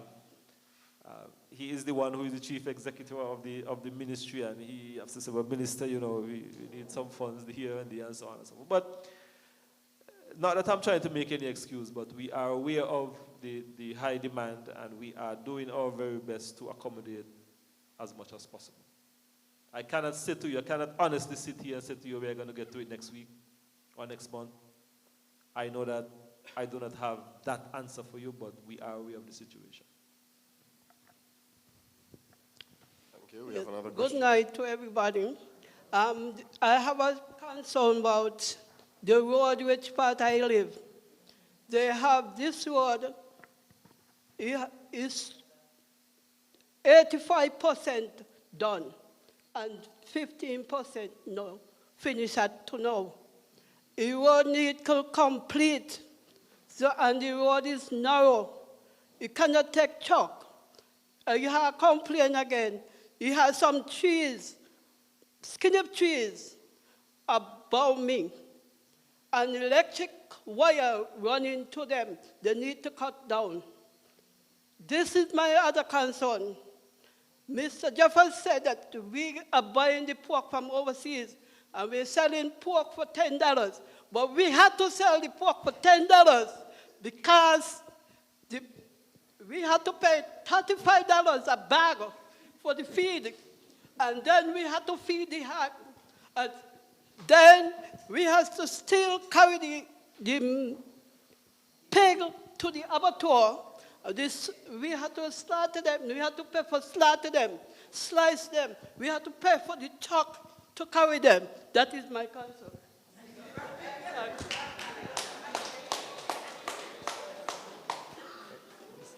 See if anybody wants to answer. See if anybody wants to answer. We're not sure you said the road by you, but where exactly is the road? Is Matchman's? The road by me is Cook's Ground, going down by Steve Reed. Last side of Steve Reed, he put a set of stone, a dot in the, in the road. So that's the 15% that isn't done. Well, You live on the 15%. listen, the 15% of the road is two current posts, the posts in the road. How they get the posts cut up and they cannot get the road continue fixed, and they have lights there and nobody live there. That is, the road need to complete. Okay. That the traffic flow down and come around and go to Rice's and Hanley's Road. Okay. The All right. road needs complete because the road is very narrow. It's only about an 8 or 10 feet road. And when the truck and them come down, they cannot turn how narrow the road be. Okay. Some of them I had to open my gate to let the vehicle to come in to let another one go. So it's better to go one way. If they go down and come around, it's better. And to come, one come up and one go down. It get hard to traffic to flow into the road. Okay. Thank you. All right. Well, I think we've noted what you had to say. I think we'll have to go and have a look. So Minister Brand is here. He's the man at Public Works. Let's see what it is. It may be that the road needs some widening. It may be, like you say, that the one-way traffic might be the answer. So we'll have a look at it. Insofar as the price of pork, I was listening to Minister Jeffers and I said, I wonder why he started talking about the price of pork, because I figured that would always be controversial. But it is. I think the point that was being made is that if we are to promote eating local, then the absolute point is that it has to be affordable. Because if local pork is $10 a pound and imported pork is $4 or $4.50 a pound, people are going to buy it cheaper because of the huge difference. Now, if it was only $1, $1.50 difference, people may say, let me buy the local, it's better quality. So I think that the point really is that our farmers, and not only farmers, others as well, because we sometimes look and we complain about the cost of living. And incidentally, let me say, because I see a lot of chatter sometimes saying consumer affairs not doing their job or price control not doing their job. The truth of the matter is that the government has no unit that controls the prices in the supermarket. Let me say it again. The government has no unit that controls prices in the supermarket. Price control as it exists in St. Kitts and Nevis is really only on goods that are within what we call the basket, the basics. So the goods that we supply at the supply office, those would have controls on them. But the rest is for you. So for example, the government doesn't tell somebody how much to sell ketchup for, or how much to sell Vienna sausage for, or sardines. That is for you. And sometimes I hear people say, one supermarket has it for $5 more than the other. Well, if that is the case, shop by the cheaper supermarket. And let the market dictate that. Because I don't understand how people are going to go, knowing that goods are cheaper at another supermarket, they go and they buy it and then after they complain. But part of the pricing is, I think, that we as a community say, a pound of fish is $15. And you ask, how did you arrive at the $15? Not a soul could tell you. A pound of pork is $10. How did you arrive at the pound of pork? How much is your labor? How much is your feed? How much? Nobody could tell you. It's just that that is the price. And that is part of the discussion we must have. How much per hour for a backhoe or excavator? $350 for excavator. Why? How much diesel? How much labor? How much in terms of wear and tear? And all that you get from people is that, well, that's the price. And so I think we need to start to think about these things, because we have to understand whether we're making money. If you're a businessman, you must know what your inputs are. That it costs me $1 to produce this bottle of water. So if I sell it for $2, I'm making 100% profit. Not to say, well, everybody has sell water for $5, so I sell mine for $5 too. Because the truth is, your water may be only costing you $1 to produce, and you may be able to sell your water for $2, $2.50 or $3 and commandeer the entire market. So sometimes, I don't mean to say that the price of your pork is overpriced, but what I'm trying to say is this, that sometimes, if you reduce your price a little, you sell more. And I think that we have to look now and be clever in terms of what we do. Because farming, like anything else, is a business. But we have to know what our inputs are in order to come up with a pricing, and so we know whether we're making money or not. And just the constant refrain that that is the going price. You know, you call a plumber. How much are you going to charge me to do this? $200. How you arrive at the $200? But our people are charged to do that. End of story. And so we need to be a little bit more scientific, in my view, at arriving at our costing, and from that, arrive at our pricing. And I think that's one way that we can control the cost of living on the island. But insofar as the road, we'll have a look at that and we note the concerns that you have. My name is Liebert, Myron Liebert. I'm from Rice's. I am an older division. The head table, I would classify you as a younger division. I also want to mention about the missing divisions. In the 1940s, 1950s, 60s, I know we're talking, but let me just lay my platform, please. There was a drain from Nevis of people going away, emigrating to England and other countries. I was one of them who went away. And I've come back. And all through my life, I sort of planned my life and say, where do I wish to be in, say, 10 years' time or 5 years' time? At my age now, I can't say where would I like to be in 10 years' time. Because 10 years' time, I might be going to be with my maker. But I would like to still say, where would I be in 5 years' time? Okay? On the question of roads, that's why I stand up for, and time is going, and I don't really want to take too long. But this is a map that is used by tourists. And we could see that tourists like to be, when they come to these Caribbean islands, they like to drive close to the sea. They like to get that sea breeze and things like that. So this morning, I took a drive down Hanley's Road, beautiful road. People are very happy, well done road, and all that.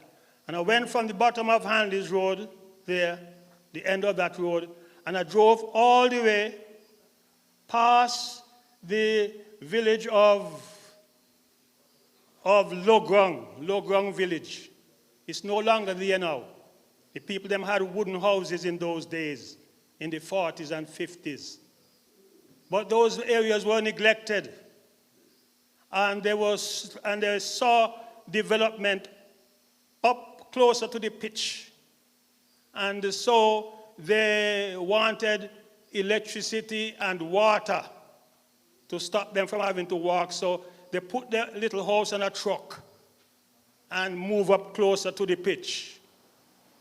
But thank God that today I was able to drive from the bottom of Hanley's Road straight over to Zion, where it linked up with the Ural-Swanston Highway.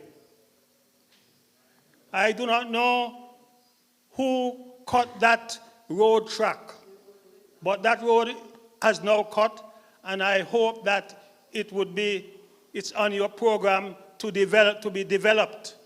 So in the next 5 years, whether it is the blue or the green, I would like to see that road develop. So what I'm saying here tonight, I will say it also to the green. I would like to see that road develop. Because as I was driving along that road, and I imagine it being developed, I would see that Logrong village being reborn. And people will come back there. And I could imagine myself in Jamaica, leaving from Manchester, Mandeville, driving out to, say, Westmoreland or somewhere like that, or leaving Kingston to come to Manchester. And as I drive along the road, I could stop and see people selling at the roadside, selling their products, their yams, their tomatoes, their fish, everything. And I know if that road was to open up down there, that I could see people who once worked land down there, including myself, that I can't get a title for this time. They would be able to realize their products that they grow in the land, and they could sell them at the roadsides. That's what they do in developed countries like Jamaica. You know, you have a car, you drive from town, you drive from Kingston to Manchester, and you come back with your car boot full of food. Okay, sir, in the interest of time. Interest of time. Yes. I understand. You get me what I'm talking about. Since he's in my constituency, I just want to respond very quickly and to tell you, you said you did not know who did the road. The road was done by your CCM-led Nevis Island administration. And I would also advise you that when you talk, you'll just have to be talking to the blue for a very, very, very long time.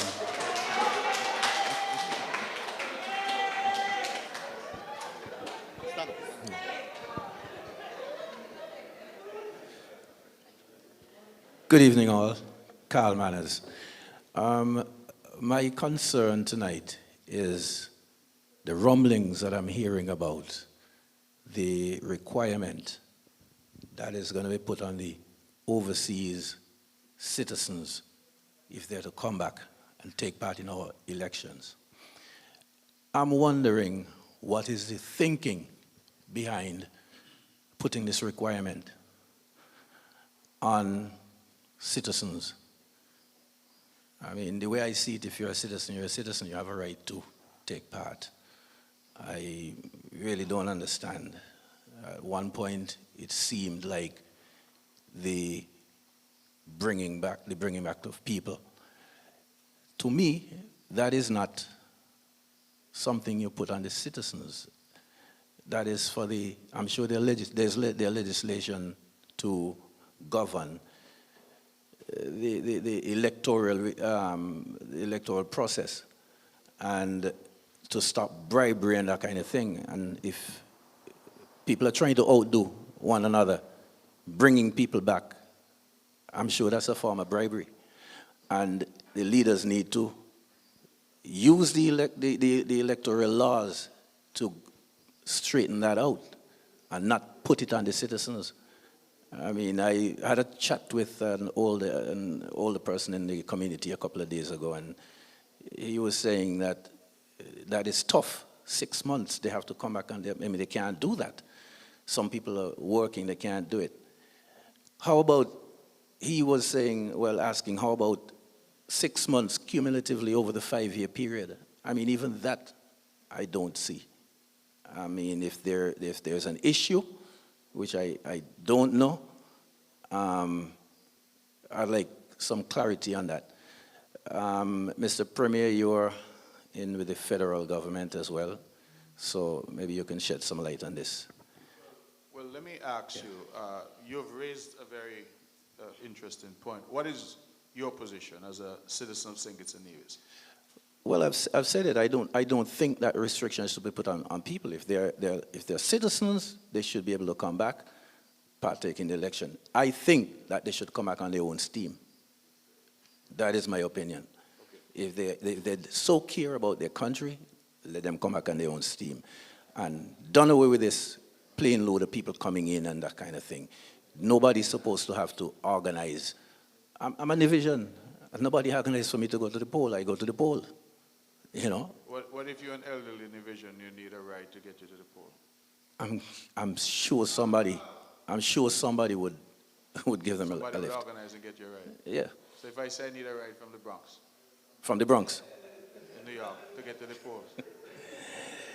Listen, if my thing is, if people want to show their loyalty and they want to come and vote, I do not think that politicians should. That's looked at bribery. Okay. All right. Well, that looked as bribery. I get the point. I think the bigger point you're raising really has to do with this, whether people will be allowed to vote, as you say, or some citizens will be disenfranchised. I can say that this is a matter that was clearly put forward by the federal government in terms of legislation. There's legislation that has actually been put in the parliament for what is called a first reading, and then to allow discussion.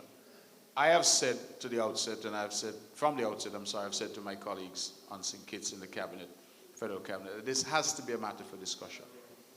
That people like yourself have to be able to say what you think about the initiative, because the truth is that our citizens at home and abroad have enjoyed the right to vote since 1984. So we've had this so-called overseas voter virtually for the entire time that we had a country. Because it was introduced in 1984 by the Parmen government, and it was expanded by the Labour government thereafter. So we've had it with us, and if we're going to do something to deal with that, I think that it has to have some discussion among the parties, among the political parties, well, the public. I think that that's important. So I feel that the government has taken a position now, which is to introduce, but do nothing more. And so that is why I think that legislation has been there in Parliament now since 2018, but it has not yet been advanced. And so I think that people like yourself need to have your views heard. I think we've heard you tonight. That's why I asked you what your position was. Yeah. Because ultimately, it is for the citizenry of the country to seek to impact what decisions are arrived at. Mr. Brantley, I think the discussion is ongoing. The last few weeks, I've heard a lot of rumblings on the radio programs, the talk shows, and people in the diaspora are calling in and they're airing their views and they're very passionate about it. Right. And I don't see it going down the road. Okay. Yeah. Well, okay. we certainly note that. Thank you.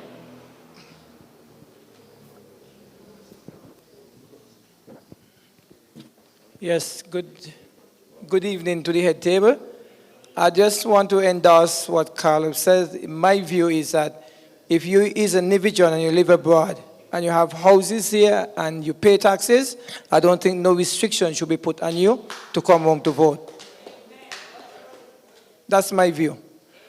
Secondly, I would like to congratulate the Honorable Evelyn because I still feel like he's been put under a lot of pressure with the limitation that no money is around, and I still feel like he's doing a good job, and I would like to congratulate him on the Gingerland project as one of the persons in 2001 who helped to start Gingerland and Gingerland.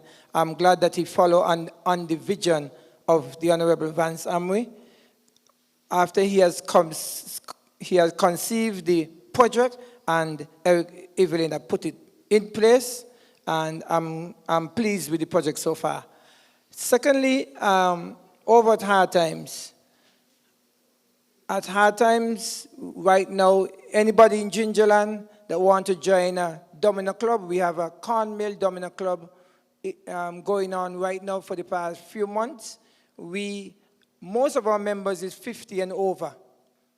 So if you're in Gingerland and you want to play a game of domino during the week, Mondays, Tuesdays, Wednesdays, and Thursdays at 7 o'clock, you can come up to the cornmeal, and we will be there. As a matter of fact, just 2 weeks ago, we entered a domino competition, and 16 teams, and we was able to reach the finals, but we lost in the finals. So we are...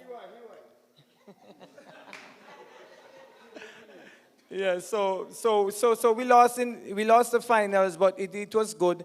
We got a trophy and $300. Secondly, okay, third. I'm trying to. We had the VPL League and it was successful, but now we embark on a female VPL League, and on Sunday coming at 2 p.m. we'll have the grand finals at Hard Time. So I'm inviting everyone up to Hard Time to watch female cricket at its best. And thanks to Honorable Evelyn for supporting us and have given us sponsorship for the Female Cricket League. So thank you.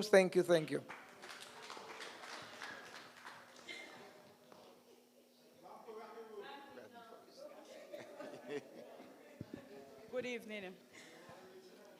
Mr. Brantley and Mr. Brand, this is for you. I am still hitting at Brownhill Road. We are in our hurricane season. You do Brownhill, up to now you can't finish, it's almost a year. What is going on? There's no much excuse, because I can't take on the excuse anymore. Then you went at Bath ain't finished, now you're going up a Craddock Road. God knows if we're going to get a hurricane or not.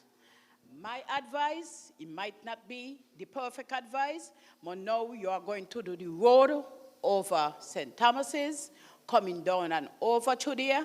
Why you don't wait until The hurricane season is off. Why you have to get sorry paving to do the road when we have Nivisions here who contract to it and do the road instead of bringing sorry paving with the 6 million something or the other to do the road? Okay? And the middle definitely, if tribe didn't do them road, they would have done. You understand? Mr. Evelyn, now, me done with that part there. Mr. Evelyn? Yes, the other day when I asked about the library, you try it and try. Nobody voted try. They voted for you, right? You're the representative. I support the Gingerama a lot. You say you're from Gingerland, Mark say from down the road, me from Raleigh Mountain. And me always up there. And I, hold on. And I would like to see the library go back. Make that one of your main projects. I would have put it before Gingerama. Because the children and them need to go to the library instead they go to Charlestown. Mr. Brantley, back to the hospital. Here's not here, so you have to take it. The hospital, when I talk about the doctors, and if they pay for using the theater, the facilities, and everything, because we have a little resources here in this country. And when they come and then charge the big money, I ask if they paid. Yes, you said they paid. Do they pay Social Security? Did they pay tax? No. But when we do anything, you is the man who get up and say, you know, that we must pay the hospital when we go up there. Well, when them go, they're supposed to pay the Social Security and they're supposed to pay the tax too.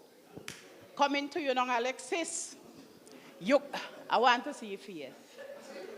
What, you know? Over by you got all these ways. When you're going to bring some horse over by us in St. John's, and because I live in St. John's, Mr. Brantley, the premier, Mr. Brantley, Fred, you, we want horses over this way. And if I was Eric, I would have kept the same show where he going to go keep over by the place over there, the Calypso tent. Right, or the Calypso semi-final, whatever it is. I will bring it to Gingerland. Mr. Evelyn, you're going to get buses and so to carry the people over there. Look for your own people. Alexis are looking for his. Look for yours. And I said that to you, to Mr. Brantley.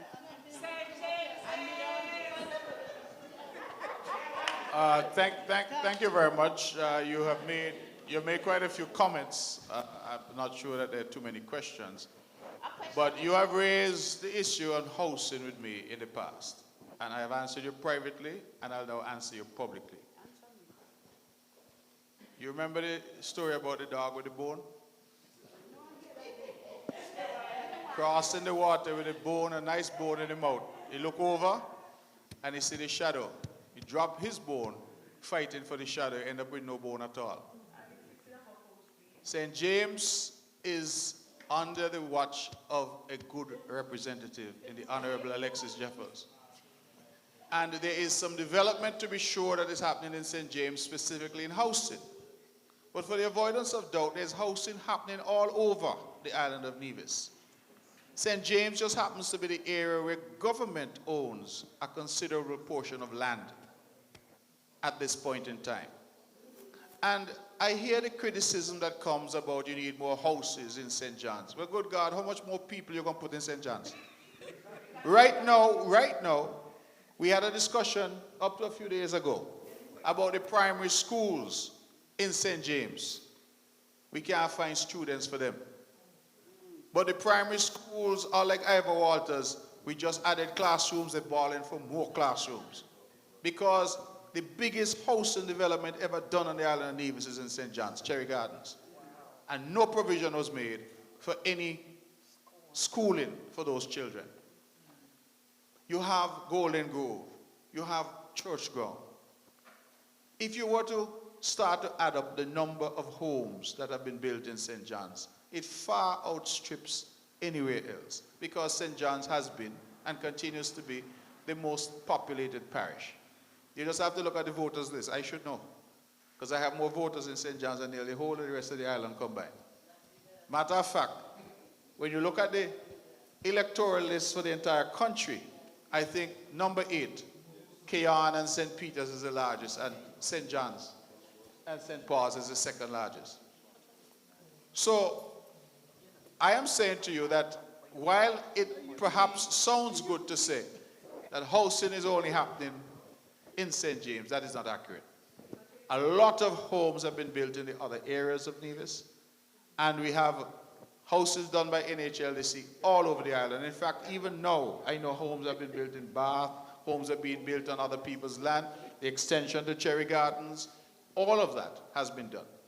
And so I want us to understand that our thrust is to develop all of Nevis, not some, but all.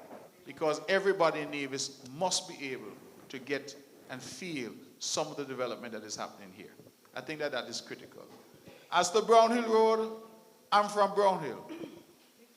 She has to claim Gingerland, I claim in Brownhill now. No, you say you're from St. Paul's, right?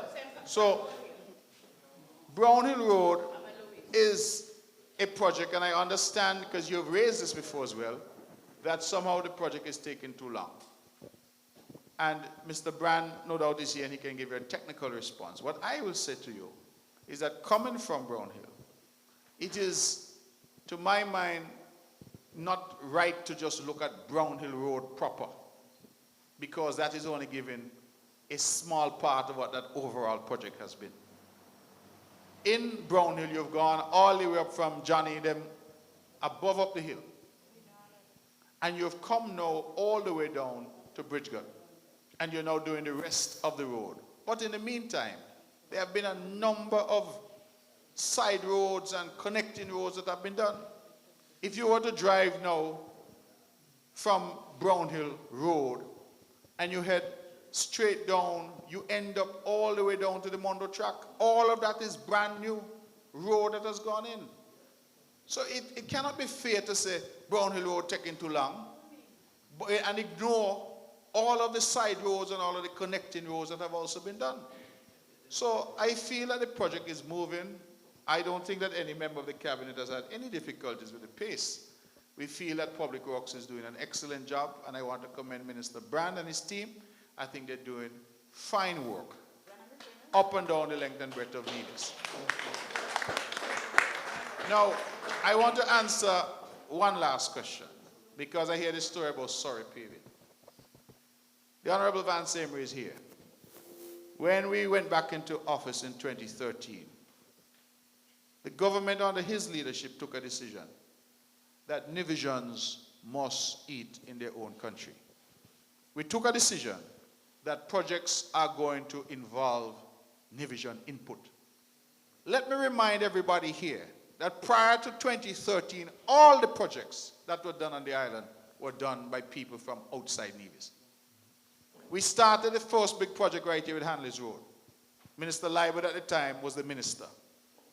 And we did this project with local backhoes, local trucks, local engineering, local input. The quality speaks for itself.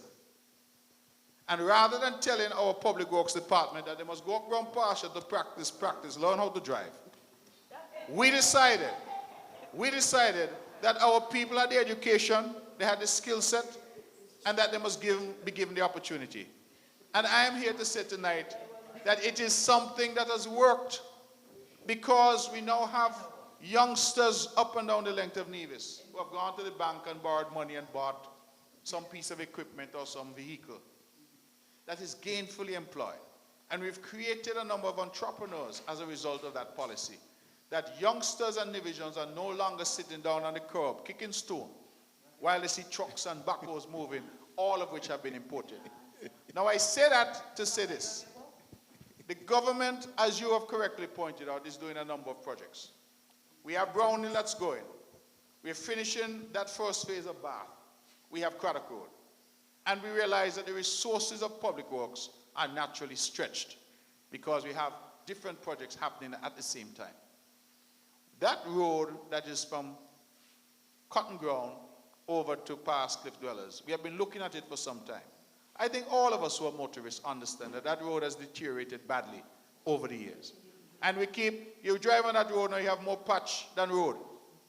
So we decided that it was time to deal with it. But we didn't have the resources in terms of the manpower to do what we're doing and also do that. So we went out to tender and we got 3 bids. from 3 different companies to do that stretch of road, and we selected Surrey Paving to do it. People are saying, oh, why Surrey come back and this and that. Surrey, I tell people, has never left. Because we have never said that no foreign company can do a road in Nevis. We have said that the roads must be given to Nevisians as a first choice. But in this scenario, Public Works could probably not get to that road until sometime next year. Or the year after. Because of how busy Public Works is. So we went out to tender, we got the tenders, and we selected Surrey Paving. Surrey Paving, under this administration, did resurfacing work at the Van Summer International Airport. Surrey Paving, working with Lefco, is who did the Mondo track. So Surrey Paving has been doing work in Nevis. It's just that rather than getting all the work going to overseas companies, we have decided that local people working through Public Works must get some as well. And so that is the reason why Surrey Paving has come and are assisting us with that work. And I think I can say, because it's your business, that Surrey Paving also was able to offer us a payment plan, which helps our cash flow situation. And so we were able to engage with them in a constructive way for them to do that stretch of road. But what did we do? We said to Surrey, hear us. We're giving you the road, but you must use local equipment.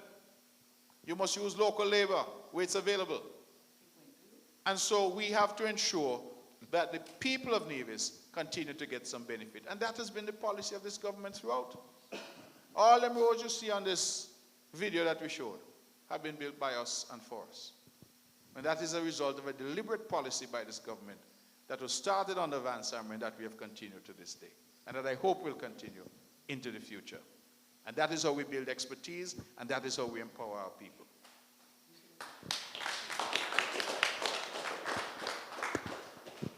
Good evening. My question is to Alexis. On the pork business, the people that are importing the pork to Nevis, how much taxes are they being charged to bring that pork here to make the balance of what's being costed to them more competitive? Well, in terms of taxes, what they're paying at, as importation duties or whatever the case might be, I cannot be specific and say what the percentage is. But I want to go back to the port of origin, meaning Brazil, for example, and look at the journey that this product has to, you know, the shipment from Brazil all the way to Nevis. Because as I said before, it has to go through land first, of course, in Brazil, then by air or by boat, whatever the case might be. And it doesn't come straight to St. Kitts Nevis, it goes to Miami. And in most cases, there is a middleman, so to speak, in Miami, or someone who handles that. They put on their markup, they add on all of the additional costs that is involved in handling that particular product. And then it's sent to perhaps St. Kitts Nevis, or before St. Kitts Nevis, somewhere else, but it comes via ocean in most cases. So along the way, you have all these costs that is added on and tacked on. So we have to look at it in that context. How is it that this product can leave such distance, a continent away? Yeah, but our tax is too lenient to let them get that pork in here cheaply. I don't think it's too lenient. I think it's, they have, at the customs, they have their fixed percentage that they charge on every product, whether pork, any type of meat, or any other commodity. So I do not believe there is a question of whether the taxes are too low or anything of that sort. I believe that there is something that the Premier would have mentioned, is that we have to wrap our head around as to whether we are actually sitting down and itemizing the cost involved in producing pork here on the island. Because the previous person who asked a question said they have to transport it down to the abattoir. The abattoir is 2 miles or 3 miles away from where we are.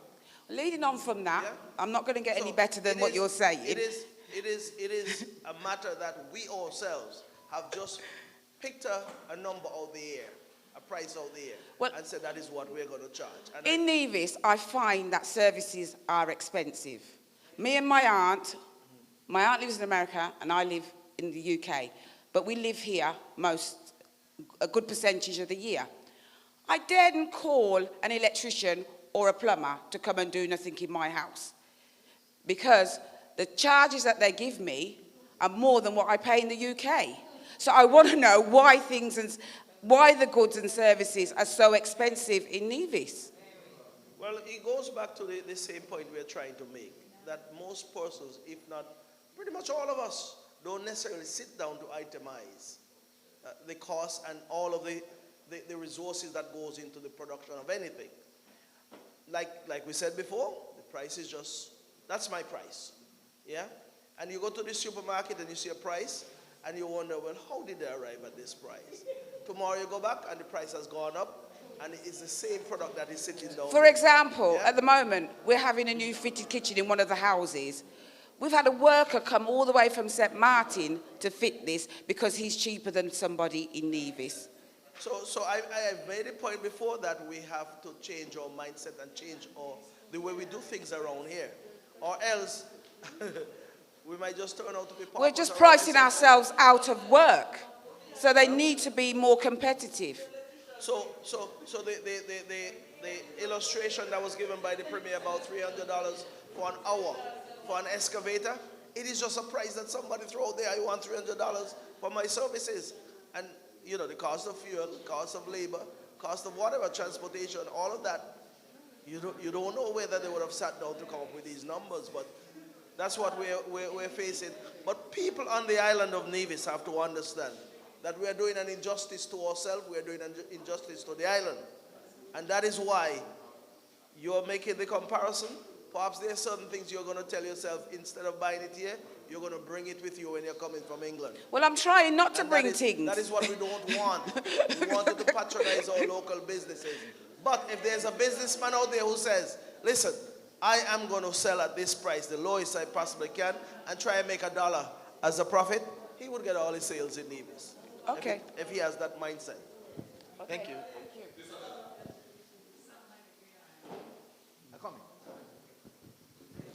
Good evening, ladies and gentlemen, ministers of government, the listening and viewing audience. My name is Bjorn Hanley, and I am a media and news entrepreneur, and I am also your federal candidate for this constituency number 10. Tonight I decided to come here to share ideas in conversation with the good people of Gingerland and also the good government, the ministers of government and listening audience. Question number one, we have a building going up on the next side of the Hard Times playing field. Can the government give us some details on that building? What is it going to be? How often it's going to be open? How many staff is going to be there? Some details on that building, please. And also the Hard Times playing field. There's an urgent need for lights still at the Hard Times playing field. Can you give us an update on the lights for Hard Times playing field? And also, Mr. Premier, I think it was a year ago, I mentioned the road at Rollins. There's a concrete road at the top of Rollins where the poles are inside, almost in the middle of, not in the middle of the road, but not on the side either. And you said that that will be fixed in short order. We're still waiting for that road to be fixed, so can you give us an update on that? And also the health center and dental unit at the main road in Gingerland. Can you give us an update? When is that? What is the plan for that? I noticed the health center is at the community center now. Is there a plan to relocate it, knock down those two buildings down there, the old dental unit and the health center? What is the update on that? And also, I believe Mr. Michael Herbert asked a question in regards to Old Manor at the Charlestown Townhall meeting. He asked if the government can find investors for Old Manor. And I would like to respond to that and say, yes, the government can find investors for Old Manor. And the government can also, Old Manor and Zetlands, And the government can also invest as well, because we would have seen in St. Kitts, Kittishan Hill, and Park Hyatt, the federal government invested millions of dollars in those two projects. So I think we can do that same model, and the government can purchase Old Manor and purchase Zetlands and invest in those two projects for the good people of Gingerland, so that we can get some jobs in Old Manor. We can also, Old Manor can be a multi-purpose center. We can have boutique rooms in there, offices. We can have restaurant, lounge, conference room. There's a lot of things we can do in Old Manor. And also all that land on the next side of the Methodist Church, that can turn into a nice park. Dig up the stones, do some nice stone wall. We can get a nice park there. Also Zetlands. Condos, you can turn those into condos. We can do a lot of things, and I agree with Minister Brand. Gingerland is a town, and I think we're going to have to start thinking about actually seeing Gingerland as a town and start some major projects in this constituency. And my last question, I believe I asked at a press conference a long time ago about we know that Minister Vance Amory is here. Welcome, Minister Amory. He's the federal minister of this constituency, constituency number 10, elected federal minister, and Minister Evelyn, which is a local elected minister. So Gingerland, we have 2 ministers of government. I don't know if any other constituency in the federation have 2 ministers of government. So we should be seeing double the work. And also, I'm going to wrap up now. Yes, in the interest of time, we need to wrap up the question. Can you confirm the CCM candidate who will be contesting the next federal elections? Vance Amory, Honorable Vance Amory, Honorable Eric Evelyn, or Honorable Troy Liebert? Can you declare a candidate tonight? Thank you. I think, ladies and gentlemen, the time has run. It is now 10:30. Mr. Hanley, you've raised a number of matters. Certainly, we would like to take a moment to respond to some of those matters. But in the interest of time, I will start where you left off about the candidate. I think at this juncture, we don't know who the candidate for NRP in Gingerland is either. So I think we will just leave that there for the moment. I think that Mr. Evelyn will respond to questions about the user. Yes, good evening. I just want to respond very quickly to the first question you posed about the building. And you said that you wanted some information. I believe you probably have a very short memory, Mr. Hanley, because a couple of weeks ago, and these gentlemen here can bear me out, we had a meeting up in Hard Times, and you were very much present. And I did tell you at that meeting, please do not leave this meeting with any wrong information. Unfortunately, you did. But anyway, because you put something wrong on Facebook earlier this week, and I was disappointed. Anyway, the fact is, you would have received a lot of information that evening. The building that is going up there, it is a building for a project that was started long before my time as the Minister of Government.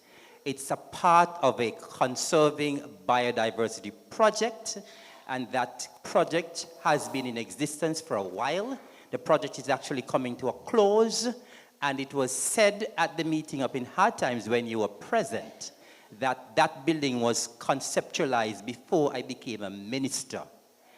That building will be the interpretation center for Nevis Peak. And as I said, it's a part of a project, which is a federal project, a project between St. Kitts and Nevis being managed by Mrs. Claudia Drew. It's a UNDP-funded project. And I can also further state that it was clearly stated at that meeting that we had that the building will remain there because the meeting was convened because people were concerned about the parking lot. And I think that was the major concern. We came there, Minister Brand came up there one evening, and from the consultation with Minister Brand, it was decided that the building will go back a little further. Because as I said, the main concern is the parking lot. So at the meeting, the consensus was that the building will remain, it will go back a bit further, because as I said, it was before my time. The decision was made to put the building there. And some parking space will still be available there. And the suggestion came from the good gentlemen who are here that some parking space could be made just above the Joycelyn Library Primary School. And Public Works needs to clear up that area. There is also parking above the health center. The area just needs to be leveled up a bit. So for you to have gone on Facebook and said that I said that no building was going to go there, that was an absolute falsehood, and I was disappointed. So, well, I don't know. But as I said, that was an absolute falsehood, Mr. Hanley, and I was disappointed because I said the gentlemen are here, and I don't think any of them could say that I said no building will go there. So I just wanted to clear that up, that I gave you that information there already, and I think you have the information. So please go back in your brain and try to recall. Okay, thank you very much. Ladies and gentlemen, I think that's it for now. We have run past the time. We've gone over time, actually. So I think we had a wonderful session here this evening. The hall has filled up nicely, but all good things must come to an end. I want to thank all of you who took the time out to come out to be a part of our conversation with the people this evening. And we look forward to when we come around the next time that you would be there. I want to thank NTV, Von Radio, all those who are carrying the live stream via the internet, via conventional radio, and via television. And I want to thank all of those who are listening and watching via the various media forms. I think tonight was one of the better nights that we have had, and we want to keep the momentum going. Ladies and gentlemen, thank all of you for coming out, and do have a safe journey home and a wonderful night. Thank you.